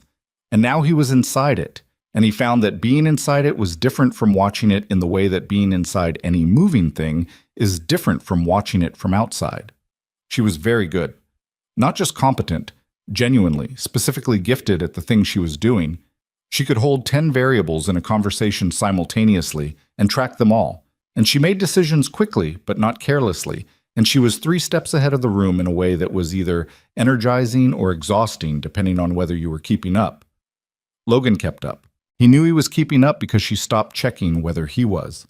What he also noticed in the Hargrove meetings and in the 2 other rooms she put him in over those 3 weeks was the board situation she'd described on the mountain. Reginald Carr came to the Hargrove kickoff meeting and spent 40 minutes asking questions that were technically about due diligence and were actually about establishing his own relevance in the room. Victoria answered each one with a patience that was clearly calibrated. She gave him enough to keep him quiet without giving him anything that actually changed the trajectory of the discussion. It was, Logan thought, a genuinely skilled performance, and it also looked exhausting from the inside. After the meeting, in the hallway outside the conference room, Logan fell into step beside her, heading back toward her office. Car? He said. Yes. The liability question he kept circling. He's going to use it. I know. He wants the restructure to go badly. I know that too. She kept walking. What I need to know is who's feeding him information about the Whitmore subsidiary. He knows the specific liability figure. That's not public. She glanced at Logan. That's what I need. Logan thought about it. Harmon, he said after a moment. In risk assessment, he had access to the full figure in September, and he had lunch with Carr's chief of staff twice in October. I noticed because Harmon's not a lunch person. Victoria stopped walking. She turned and looked at him. You noticed Harmon's lunch habits. I noticed things. She looked at him for a long moment. Something moved in her expression.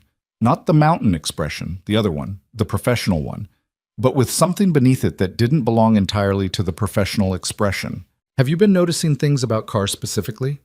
I've been noticing things about the whole board since you mentioned it on the mountain, he said. I thought it might be useful. She stared at him. I can put it in a document if you'd like, he said, or just tell you now. She looked at the hallway, empty, this particular stretch between the conference room and the elevators. Tell me now, he told her. It took about 4 minutes, standing in the hallway, the two of them speaking quietly enough that it didn't carry. 3 board members who were aligned with Carr's position on the co-CEO question. 2 who were neutral and persuadable. The pattern of Carr's questions in the last 6 months of meetings that pointed toward a specific play he was likely to make around the Whitmore liability when it surfaced. When Logan finished, Victoria was quiet for a moment. You've been doing this for how long? Since you told me about the meeting with Carr, October. 2 months of board analysis. It's not formal, just observation. Logan, her voice was even. That's 2 months of strategic political intelligence on my own board, unprompted, that you've been keeping in your head until the right moment. She paused. Why? Because you needed it and you were going to figure most of it out yourself, and I could get there first. She looked at him for a long time. The hallway was still empty. Somewhere on the other side of the elevator bank, a phone rang and was answered. I'm moving you, she said. I told you I don't want... Not up, sideways. She folded her arms. I'm creating a role. Strategic advisor, direct report to me, no managing director hours, no travel requirements except when you choose. I want the board analysis formalized, and I want you in certain conversations that currently don't include you. She held his gaze. The pay adjusts accordingly. Harper's school situation doesn't change. Your 6 o'clock departure doesn't change. Logan looked at her. You've been thinking about this. Since the mountain. He said nothing. Don't turn this down to prove a point, she said. It's the right structure. I'm not turning it down, I'm processing it. You have until Monday. He almost said something and then didn't. She turned and walked toward her office. He stood in the hallway for a moment and then went back to his desk. He told Harper about it on Friday night in the approximate and simplified version that made sense for a 7-year-old. That his job might change a little. That it was a good thing. Harper was eating a bowl of cereal at the kitchen table, her preferred dinner when Logan gave her the option, which he did on Fridays as a concession to the end of the week. She considered this information while chewing. Does the job change mean you work more? She asked. No, same hours. Does it mean more money? Logan blinked. Yes. Good. She went back to her cereal. Can we get a dog? That's a separate conversation. A small one. Celia has a small one. Celia's small one chewed through 2 pairs of Celia's mother's shoes. That was probably Celia's fault for not training it. Logan looked at his daughter, the dark hair, the eyes, the absolute confidence with which she said Celia's fault in the tone of someone who had thought this through. He felt the familiar thing, the complicated warmth of it, the weight and the lightness simultaneously. We'll talk about the dog, he said. That means no. It means we'll talk about it. Harper looked at him with the look. Then she went back to her cereal, apparently filing the dog question under pending rather than resolved, which was honestly the correct categorization. That night, after Harper was asleep, Logan sat at the kitchen table with a cup of coffee and thought about Monday's answer. He already knew what the answer was. Had known it, probably, since the hallway conversation if he was being straight with himself. The role was right. Victoria had designed it for what it actually was, not for what it needed to look like on an org chart, which was, in a small way, itself a measure of how much something had shifted. What he was actually sitting with was not the decision about the job. He was sitting with the knowledge that Victoria Sterling was, at this moment, in her penthouse 14 floors above the city, probably working, probably not sleeping particularly well, probably, he thought, putting the mountain in a box the same way she'd said she put things in boxes, or trying to, and probably finding that it was not staying in the box, the same way it was not staying in whatever he'd been using as a box. He didn't do anything with this. He drank his coffee. He was a practical man who understood the distance between a mountain and a city and the value of not doing reckless things with the stability he'd spent 4 years building. But he was also the man who'd told her things in the dark, and who'd heard things in the dark, and who understood, with the specific clarity of someone who had lost enough to know what presence actually felt like, that the thing they'd built over 2 nights in a snowbound lodge was not nothing. It was not nothing, and they were both pretending it was manageable, and the pretending was, in fact, a form of management, functional, intelligent, probably necessary for 2 people who worked together in a structure with very clear lines. He went to bed. 3 weeks later, on a Tuesday afternoon, he was in the office kitchen refilling his coffee when he heard Harper's name. Not from anyone near him. From his own phone, face up on the counter, a text from Mrs. Delgado. Harper's school called. She got in a scuffle at recess. Nothing serious, but you should call them. He called. The assistant principal, a calm, professionally neutral woman named Ms. Torres, told him that Harper had gotten into a physical disagreement with a classmate. A boy named Declan had told Harper that her mother was probably glad to be dead rather than be Harper's mom. Harper had pushed him into the handball wall. Logan stood in the kitchen and listened to this. He kept his voice level through the call. He said he would be there to pick her up at 3. He hung up. He stood still for a moment. Then he went back to his desk, told Marcus he had a family thing and would be out for the rest of the afternoon, and picked up his coat. He was at the elevator when Victoria came out of her office for something. He didn't know what, a meeting, a document, something, and saw him. She stopped, looked at him. He looked like what he was, probably. The controlled face of a man who was keeping something together that wanted to come apart. "What happened?" she said. He told her, briefly, the facts. Harper, the boy, the wall. Victoria was quiet for a moment. "Is she hurt?" "No, the other kid's fine too." "What are you going to do?" "Pick her up, talk to her." He pressed the elevator button. "She did the right thing, actually. I just have to figure out how to tell her that while also telling her she can't push people into walls." But Victoria looked at him. "She pushed him because she was defending her mother."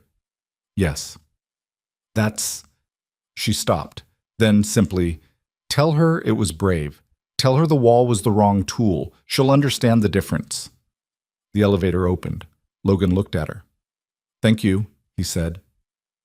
It was a small thing, 2 words, but he meant them at a depth that the small thing didn't quite contain, and from the way she held his gaze for that one moment before the elevator doors closed between them, he thought she knew it. He drove to the school.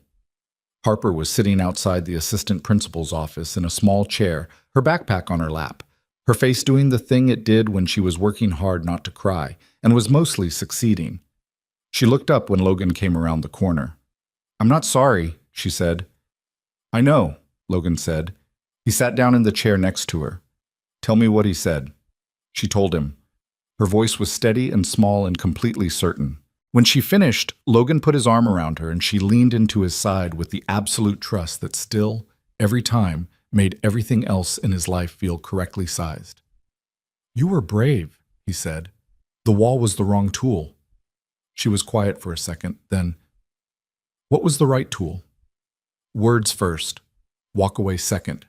Wall is about number 6 on the list." He said something really bad. "I know. Words and walking away are hard when someone says something really bad." He looked at her. "You'll get better at them." She thought about this. What if I don't want to get better at them? You'll get better at them anyway. That's what growing up is.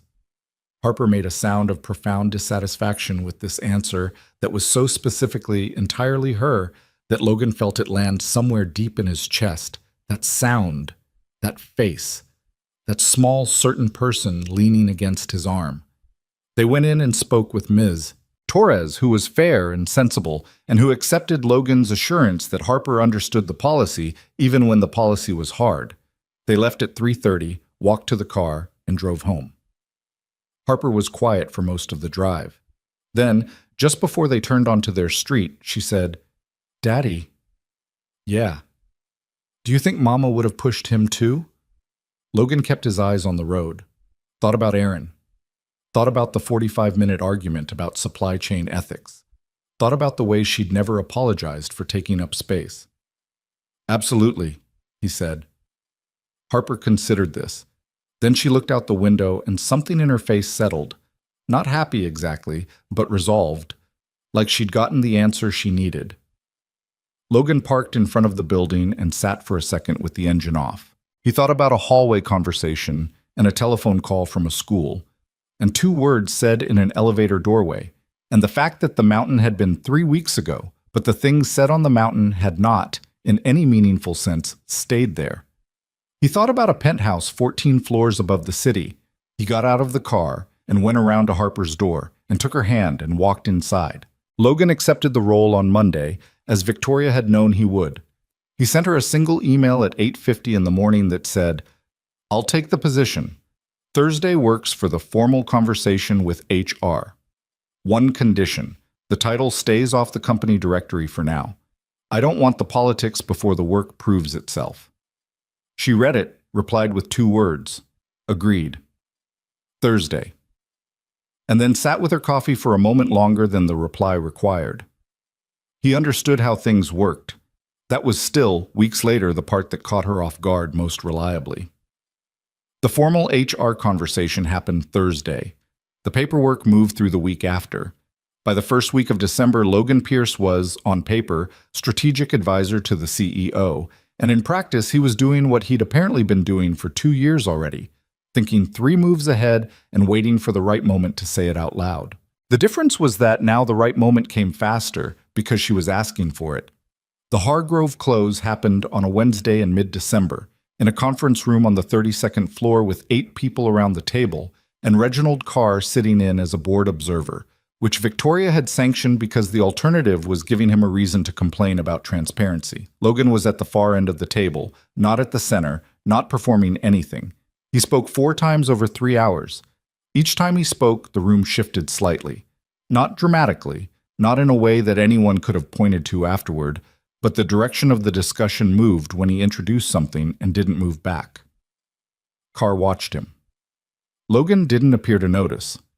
After the close, in the hallway, Carr fell into step beside Victoria. "New face at the table," Carr said. "Logan Pierce, strategic advisor." "I don't recall approving a new direct report hire. It's within my discretionary authority. I've sent the documentation to the board secretary." She kept walking. His analysis of the Hargrove subsidiary structure saved us approximately $4 million in potential liability exposure. I thought the board would appreciate the outcome. Carr was quiet for a step. "Where did he come from?" "He's been with the company for 2 years. I'm surprised you haven't noticed him." She smiled. The specific, technically pleasant smile she used when she was finished with a conversation. "I'll send you his file." She walked on. December moved. The way December moves, faster than any other month, compressed by the end-of-year pressure and the particular chaos of everyone trying to close everything before the holidays, as if January were a hard deadline rather than an arbitrary calendar convention. Logan worked at the pace the work required. Victoria worked at the pace she always worked. They were in the same rooms often enough now that the fact of being in the same room lost its charge of novelty and settled into something more durable. What it settled into was something that functioned on the surface and was more complicated underneath, and both of them knew it, and neither of them addressed it directly. And this was, Logan told himself, a reasonable arrangement for 2 professionals who had a working relationship to protect. He told himself this with some conviction for about 3 weeks. The complication was specific and not dramatic. It was the way she looked at him sometimes in meetings. Not the assessing look, the other one, the mountain one. When he said something that landed where she'd been thinking, it was the coffee that appeared on his desk on the morning she knew he had early calls. No note, set there by someone before he arrived. It was the conversation about Harper that happened without being scheduled, whenever Harper came up, which was more often than it should have been in a professional context, probably. But Victoria asked, and the asking was real, not performative, and Logan answered because the real question deserved a real answer. It was the way, when Carr made his move, she called Logan first. Ma'am. The Carr situation broke open on a Thursday afternoon in the third week of December. Logan was at his desk when his phone showed Victoria's direct line, not the assistant routing, her actual line. He picked up. Carr called an emergency board session, she said. Her voice was level, completely level, which meant she was very angry. This afternoon, 4 o'clock. He's circulating a memo to the full board right now claiming the Whitmore subsidiary represents an undisclosed material risk and that my failure to formally report it constitutes a governance breach. Logan was already pulling up the Whitmore file on his second screen. He got the liability figure from Harmon. I know, Harmon's already been walked out. The liability figure is technically accurate. The memo is framing it as undisclosed, which is false. It's in the Q3 Risk Appendix, page 47, line item 14. Disclosed to the full board, signed off by 3 of them, including Carr himself. He signed off on it. Signature is in the documentation.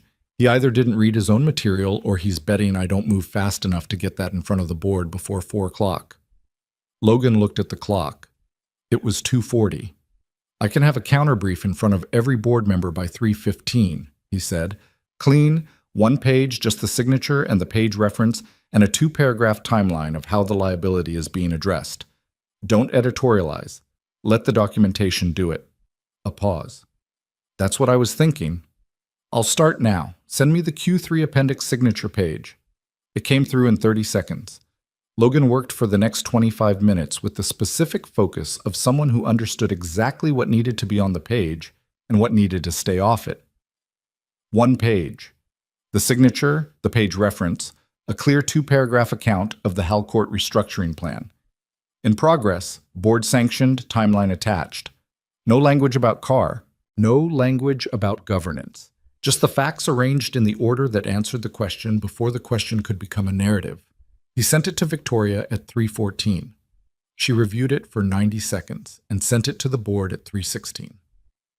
The 4 o'clock meeting lasted 40 minutes. Logan wasn't in it. It was a board session, and he was not a board member, and his job was to give Victoria what she needed to walk in prepared, not to walk in himself.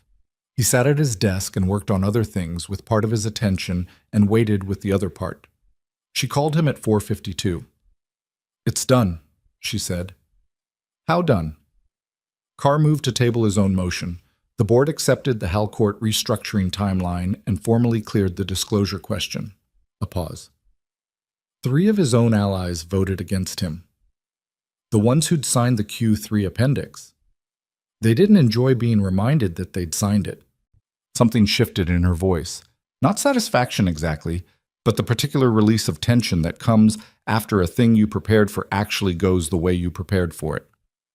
He's not done. He'll find another angle. He will, but he's lost the liability play, and he knows it. Logan leaned back in his chair. He'll go quiet for a few months. Regroup. I know. A pause. Logan? Yeah. Thank you. He heard the weight in it. Not just the professional thank you, not the end of meeting version, the real one.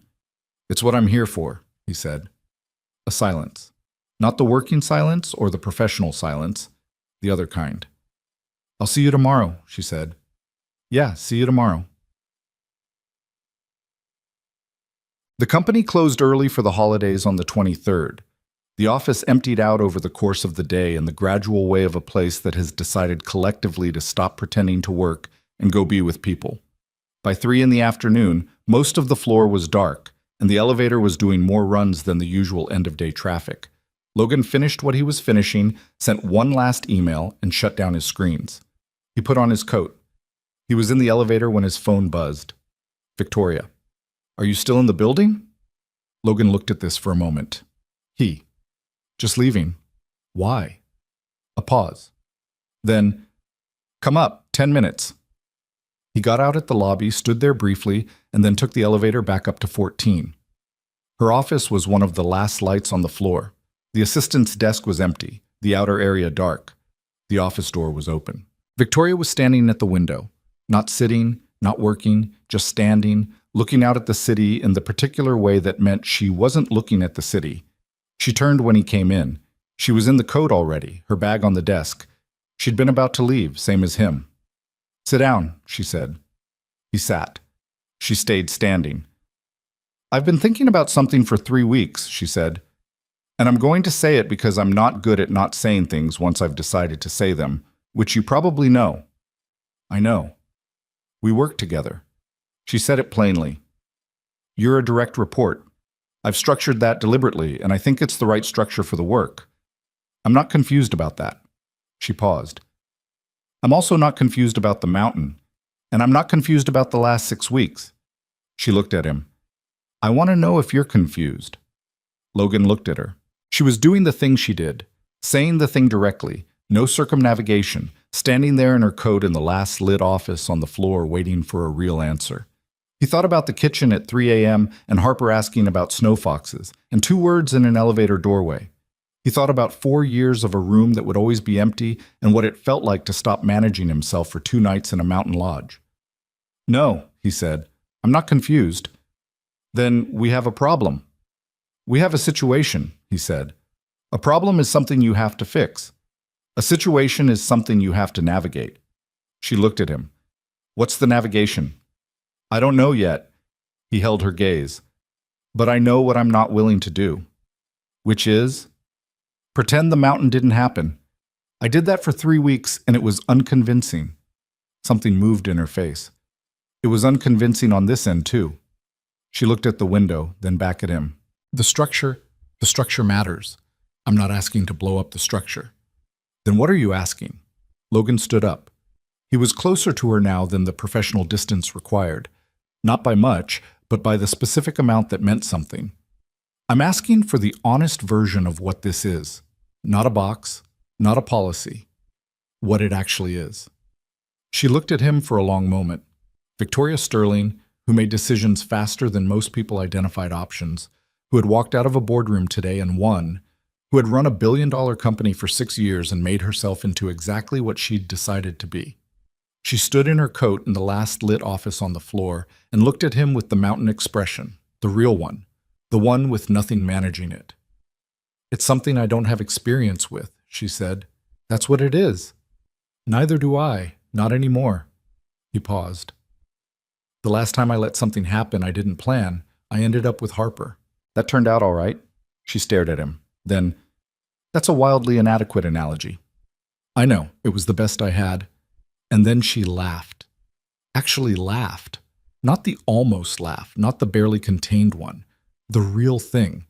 And it was startling and entirely human, and it changed her face into something he'd glimpsed in pieces on the mountain but hadn't seen complete until right now. I don't know how to do this, she said when it passed. Not performing the admission. Just stating it. You know how to do hard things. Hard things have metrics. She looked at him. This doesn't. No, he said. It doesn't. She was quiet for a moment. I'm not going to be easy. I haven't expected easy since you told me the slide 9 formatting was inconsistent before we hit the highway. That formatting was inconsistent, I know. Another silence. This one different from all the previous ones, lighter somehow, which was strange given the weight of what they were standing in. There's Harper, he said. It wasn't a warning or an obstacle, just the most important fact. She's everything. Before anything, she's everything. I know. Victoria held his gaze. I would never want it otherwise. He looked at her. She meant it. He could tell she meant it in the specific way he'd learned to read her, the way her certainty wasn't performance, but just what things looked like inside her when they were true. Okay, he said. Okay, she said. It was not a resolution. It was not a plan. It was two people standing in an office at the end of a year, both of them carrying things that were real and complicated and unfinished, saying, "Yes, this is real. We're not going to pretend it isn't." Sometimes that's enough to start with. Christmas came and went. Logan and Harper went to his parents' house 2 states over. His father older now, slower, his mother's back still bad. Both of them delighted by Harper in the specific way of grandparents who don't have to maintain discipline and can therefore appreciate her fully. Harper spent 2 days telling his father about paleontology with the authority of someone who had done significant research and was prepared to go deep on the subject. His father listened with genuine interest. Logan watched this and felt something quiet and good. He texted Victoria on Christmas Day. Nothing significant. A photograph of Harper in the snow outside his parents' house, arms spread, face up, catching snowflakes. No context, just the photo. She replied 20 minutes later. "She is entirely herself, isn't she?" He smiled at his phone. "Completely." A pause. Then, "I'm in the office. On Christmas. There's a draft agreement I want to..." Victoria. "Yes. Go home." A longer pause. "I am home. This is where I live." Logan looked at this for a moment. He sat on the porch of his parents' house with the cold coming in and thought about a penthouse that was also just an office with a bed in it, and a woman who had told him she didn't know how to be still with someone, and the fact that this, specifically, this quiet exchange on a holiday he'd never previously associated with her, was a form of being still. "Then eat something that isn't from a delivery app," he sent back. "I make no promises." He went back inside where Harper was explaining the Cretaceous-Paleogene extinction event to his father with diagrams she'd drawn on a paper napkin, and he sat down and paid attention to his daughter and his family and let the holiday be what it was. But the New Year arrived with the particular cruelty of New Year's, which is that they feel significant and are in practice just another morning. Logan went back to the office on January 2nd. Victoria was already there when he arrived. This was not surprising. What was surprising was that she came to his desk at 9:15, not calling, not emailing, just appearing, and set a folder down in front of him. "Carr resigned," she said. Logan looked up. "When?" "New Year's Eve. Sent a letter to the board chair. Cited personal reasons." She said this with an expression that was professionally neutral and personally something else. What actually happened? His firm lost a significant client in December. A client who, it turns out, had been in preliminary conversations with us about the Halcourt restructuring. When they chose our vehicle over Carr's, his position became untenable. She paused. He was betting that the Whitmore play would destabilize Sterling enough to devalue the Halcourt deal. When it didn't, and when the deal went through cleanly, he lost the only leverage that made his board seat valuable to his firm. So he resigned before he got pushed. Yes. A beat. He made the smart call. I'll give him that. Logan looked at the folder. And this? The board seat opens up in February. I want to bring in someone aligned with the long-term structure. She looked at him steadily. I want a recommendation from you by end of the week. He opened the folder. 3 names already in it. Her preliminary list. He looked at them, thought about what he knew about each, and nodded slowly. I'll have thoughts by Thursday. Good. She turned to go. Victoria. She turned back. Congratulations, he said. Not about the board seat. She understood what he meant. She held his gaze for a moment. Thank you, she said, with the same weight as before. Then she went back to her office. It was a Saturday in late January when Harper met her. It was not engineered. Logan had come into the office on a Saturday because the Halcourt regulatory filing had a deadline issue and needed 2 hours of focused attention without the week's noise. He'd brought Harper because Mrs. Delgado was visiting her daughter, and Harper had declared, with the confidence of someone who expected this to be persuasive, that she could do her homework in a conference room and be completely not a problem. She was mostly not a problem. She set up her homework in the small conference room adjacent to Logan's desk, asked for the Wi-Fi password, and proceeded to do approximately 20 minutes of homework and then draw elaborate diagrams of something Logan chose not to examine too closely. Victoria came in at 11. She did this sometimes on Saturdays, not regularly, not predictably, just when something needed her and the week had been too full for it. She came in through the main door with a coffee and her bag and her coat, and she stopped when she saw the small person sitting in the conference room. The small person looked up from her diagrams. "Hi," Harper said. Victoria stopped in the doorway. She looked at Logan, who had stood up from his desk. He had about 1 second to decide how to handle this, and then Harper resolved it for him by pivoting on her chair and saying, with no social anxiety whatsoever, "Are you my dad's boss?" Victoria looked at her, then at Logan, then back at Harper. "I am." "He talks about you sometimes," Harper said. "Does he?" "Not like a lot, but sometimes." Harper appeared to be assessing Victoria with a directness that Logan associated with both his daughter and with the woman standing in the doorway, which was its own observation. "You look like someone who has good pens." Victoria blinked. "What?" "Dad says you always have the good pens, the ones that don't skip." Logan briefly considered the floor as a place to look at. Victoria set her bag down on the desk nearest the door, opened the front pocket, and produced a pen. She held it out to Harper. Harper took it, tried it on the corner of her diagram, and nodded with the gravity of a pen expert. "This is good," Harper said. "Keep it," Victoria said. Harper looked up at her. "Really? I have more." Harper looked at the pen again. Then she said, with the directness she used for questions she actually wanted answers to, "Why do you work on Saturdays?" Victoria pulled out the chair across from Harper and sat down. "Because there are things that don't finish themselves during the week. My dad says the same thing." "He's right. But you could also just leave them." "I could." "So why don't you?" Victoria looked at this 7-year-old who was watching her with those eyes. The dark hair, the eyes that looked like she already knew you'd done something wrong, exactly as Logan had described. And something in Victoria's face did the thing it did, the movement around the eyes, the shift beneath the surface. "Because I built something I care about," she said, "and things you care about need attention." Harper thought about this. "Like a plant." "Like a plant," Victoria agreed. "We killed our plant," Harper said. "We forgot to water it." "What was it?" "A fern. Dad says ferns are basically impossible, and it wasn't our fault." She glanced at Logan. "I still think it was kind of our fault." Logan, from his desk, said nothing and looked at his computer screen with studied concentration. "Ferns are very particular," Victoria said. "It might have been the light." "That's what Dad said." "He's probably right." Harper considered this, apparently filing Victoria into some category or other with the quick, pragmatic efficiency of a child who is always doing this and rarely announces it. Then she said, "Do you want to see my diagrams?" Logan looked up.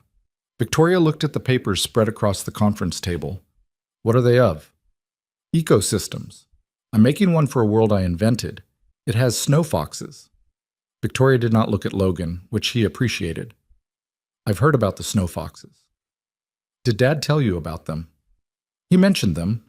Harper's expression was satisfied in the way of someone who has received confirmation that the important information is circulating.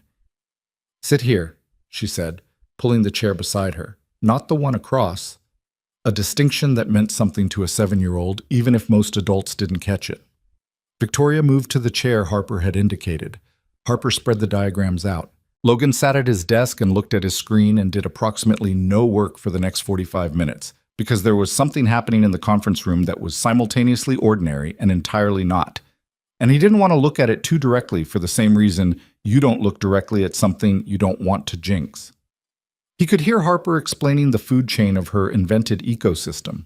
He could hear Victoria asking a question about whether snow foxes were apex predators or mid-level, and Harper saying mid-level. Obviously, there are frost bears, and Victoria saying, of course, that makes sense, with the tone of someone who was finding this genuinely interesting.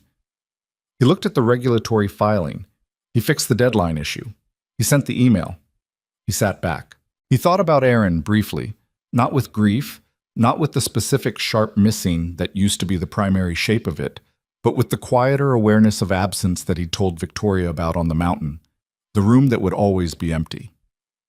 He thought about it and let it be true, and then looked at the conference room where his daughter was showing a woman she'd just met the apex predator of a world she'd invented. He thought, Aaron would have thoughts about this. He thought she would have found it interesting, complicated, worth paying attention to. She would have had opinions. She would have shared them with aggressive enthusiasm. She would have wanted him to pay attention. He was paying attention. The snow came back in February, not a storm like the mountain, nothing that dramatic, just the ordinary city kind, the wet, heavy snow that comes in late winter and coats everything gray-white and makes the streets slow and the world temporarily quieter than it usually is. Logan noticed it from his apartment window on a Saturday evening, Harper already in bed, the city doing its muffled winter thing. He stood with a cup of coffee and watched the snow come down under the streetlight outside. And he thought about an orange exterior thermometer reading 11 degrees and a wool blanket and the particular truth of things said in the dark. His phone buzzed. Victoria. It's snowing. He looked at this for a moment. I noticed. Does it bother you now? Mountain Association. He thought about it honestly. No. You? A pause. Longer than her pauses usually were. No. The opposite, actually. He sat down with his coffee. Outside the window, the snow continued its ordinary and different business. Harper wants to show you the finished ecosystem, he sent. She's been adding to it. When? Whenever works. Sunday dinner, maybe. If that's not... Her reply came before he'd finished deleting and retyping the end of the sentence 3 times. Sunday works. I'll bring food. Tell me what she'll eat. He smiled at his phone. Anything that isn't the one specific brand of crackers she requires. I'll handle those. Noted. He put the phone down and looked at the snow and felt the complicated warmth of it. The same feeling as standing at Harper's door at night. Different in kind but related in structure. The weight and the lightness simultaneously. The sense of something real that asked to be taken seriously. He took it seriously. She came at 6 on Sunday with food from a Thai place he hadn't tried, but which turned out to be excellent, and a set of colored pens in a case that she put on the table in front of Harper without ceremony, and Harper looked at the case and then at Victoria with an expression that moved from surprise to calculation to decision in about 4 seconds. These are the really good ones, Harper said. Yes. The kind that don't bleed through paper? The kind that don't bleed through paper. Harper opened the case and arranged several pens in a line and examined them with the focused satisfaction of a professional receiving quality equipment. Then she looked up at Victoria. Okay, she said, which meant several things simultaneously, and Victoria appeared to understand all of them. They ate at the kitchen table, Logan, Harper, and Victoria Sterling in Logan's apartment with its particular moods, the overhead light flipped at exactly the right angle, the cramped kitchen, the hallway that led to Harper's room, covered in drawings taped at heights that corresponded to when they'd been made, and how tall Harper had been at each age, a visual record of years running up the wall. Harper talked about the ecosystem. She talked about the frost bears and the snow foxes, and a creature she'd recently added called a glass deer that Victoria asked clarifying questions about, as if she were in a planning meeting and the glass deer's migratory patterns were a material consideration. Logan ate his food and contributed to the conversation and watched the two of them with the peripheral attention of someone trying not to be caught watching. After dinner, Harper brought out the full diagram, now covering 3 sheets of paper taped together, and she and Victoria spread it on the living room floor and crouched over it with 2 of the new pens and added 2 things Harper had been thinking about, a type of moss and an adjustment to the frost bear's territory that Victoria suggested after Harper described the frost bear's dietary habits, and which Harper agreed was more ecologically sound. Logan washed the dishes. He stood at the sink and washed the dishes and could hear Harper explaining something about seasonal migration and Victoria's voice asking something back, and the ordinary texture of a Sunday evening in an apartment that had been for 4 years the right size for 2 people, neither more nor less. He finished the dishes. He dried his hands. He stood in the kitchen doorway and looked. Harper was lying on her stomach on the living room floor, the pen in her hand, adding something to the upper left corner of the diagram. Victoria was sitting cross-legged beside her. Victoria Sterling, in his apartment, on his floor, in her off-duty clothes with her hair down, looking at a hand-drawn map of an invented world with the complete and genuine attention she brought to everything she decided deserved it. She looked up and found him watching. She held his gaze for a moment. She did not perform anything. She just looked. He came and sat on the floor on Harper's other side. "What's going in the upper left?" he asked. "The glacier," Harper said. "It's where the glass deer go in summer." "Why summer?" "Because the glacier melts a little and there's water underneath, and they like that." She paused, frowning at the corner. "I need blue." Victoria found the blue pen in the case and handed it over without being asked. Harper took it, started drawing the glacier. The apartment was warm and the snow was still coming down outside, and the three of them were on the floor of Logan's living room on a Sunday evening, and it was not perfect. Nothing about any of them was perfect. Nothing about the situation was without complication, and the empty room down the hall would always be empty. And Victoria would always be the person who didn't know how to stop moving, and Logan would always be the person who managed himself quietly. But it was real, which was worth more than perfect in every way that actually mattered. Harper finished the glacier and sat up. She examined the full diagram with the critical eye of its creator. "It's good," she said. "It's very good," Victoria said. Harper looked at her. "You can come back and see it when I add the northern region." "I'd like that," Victoria said. Harper nodded, accepting this, and then stood up with the unceremonious efficiency of a child who has concluded the business portion of the evening and is now ready for the next thing. "Dad, can I watch one show?" "One show?" She picked up the pen case and disappeared down the hallway. 30 seconds later, the sound of a nature documentary about actual ecosystems came from her room, which was on brand. Logan and Victoria were on the floor of his living room with the diagram of the invented world spread between them. The apartment was quiet except for the muffled television from the hallway and the sound of the city doing its winter thing outside. "She'll remember this," Victoria said, not sentimentally, just accurately, the way she stated things that were true. "I know." She looked at him. "Are you all right with that?" "What it means, that she'll remember." He understood the question. It was the real question, not about this evening, but about permanence, about what it meant to let someone into the structure of his daughter's life, whether he'd thought it through. "I've been thinking about it since the mountain," he said. "I don't do this lightly." "I know you don't." "And you?" He looked at her steadily. "You don't do anything lightly." "No." She held his gaze. "I don't." "Then we're both clear on what this is." "We're both clear," she said. He reached over and picked up the blue pen Harper had set down. He turned it in his hand, not looking at it. "Erin would have told me I was taking too long," he said. She had no patience for people thinking too long about things that were already obvious. Victoria was quiet for a moment. "She sounds like she was right about that." "She usually was." He looked at Victoria. "I'm not going to compare. I want to say that clearly. I'm not going to do that to you or to her memory." "I know," Victoria said. "I wouldn't let you anyway." He almost smiled. "I know you wouldn't." She looked at the diagram on the floor. The glacier in the upper left, the frost bears in the northern territory, the snow foxes in the mid-level range, the whole invented, careful world of a 7-year-old who had decided, with complete authority, how things worked. "I'm scared of getting this wrong," Victoria said. "Me too." "That's not comforting." "It shouldn't be. It should be honest." He looked at her. "We'll get some of it wrong. That's already true. What matters is what we do about it when we do." She considered this. "You're going to say something about tools." "I was going to say something about tools." "The wall is number 6 on the list. Words first. Walk away second." He paused. "We both know how to do the hard version." She looked at him for a long moment in the warm quiet of the apartment. "Yes," she said. "We do." Done. There's something people get wrong about second chances, which is that they think the second chance is a do-over, a chance to go back and run the same story with better luck, different choices, fewer losses. That's not what it is. You don't get to undo the empty room, or the ring you gave back, or the 4 years of building a life that fit 2 people and learning to make it fit 1.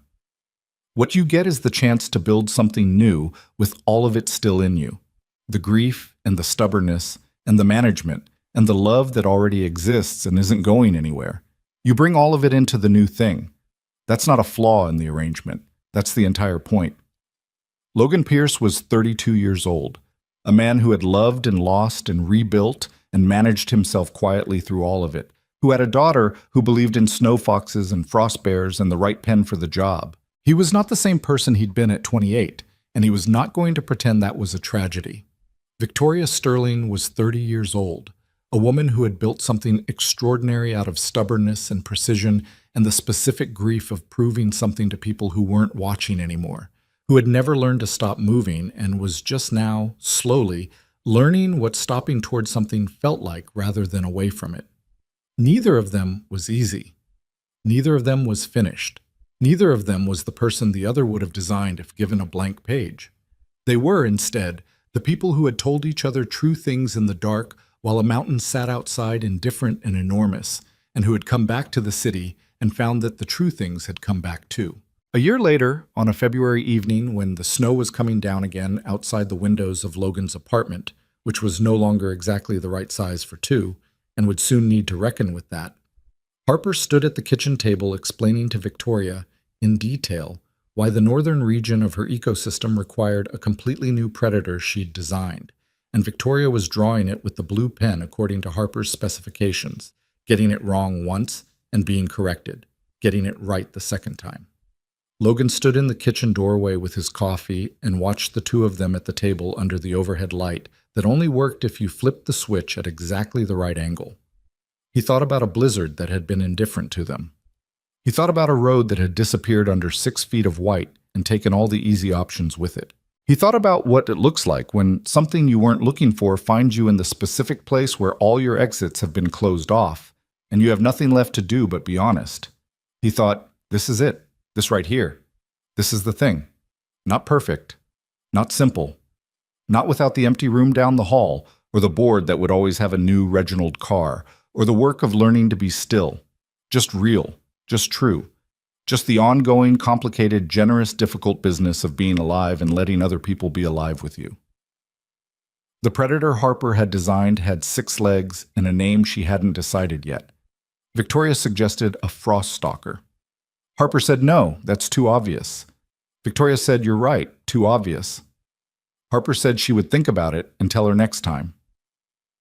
Next time. Logan went back into the kitchen and made 2 more cups of coffee, and the snow came down outside without caring about anything at all, and the apartment held its warmth against it, and the evening continued in the ordinary, extraordinary way of evenings that matter.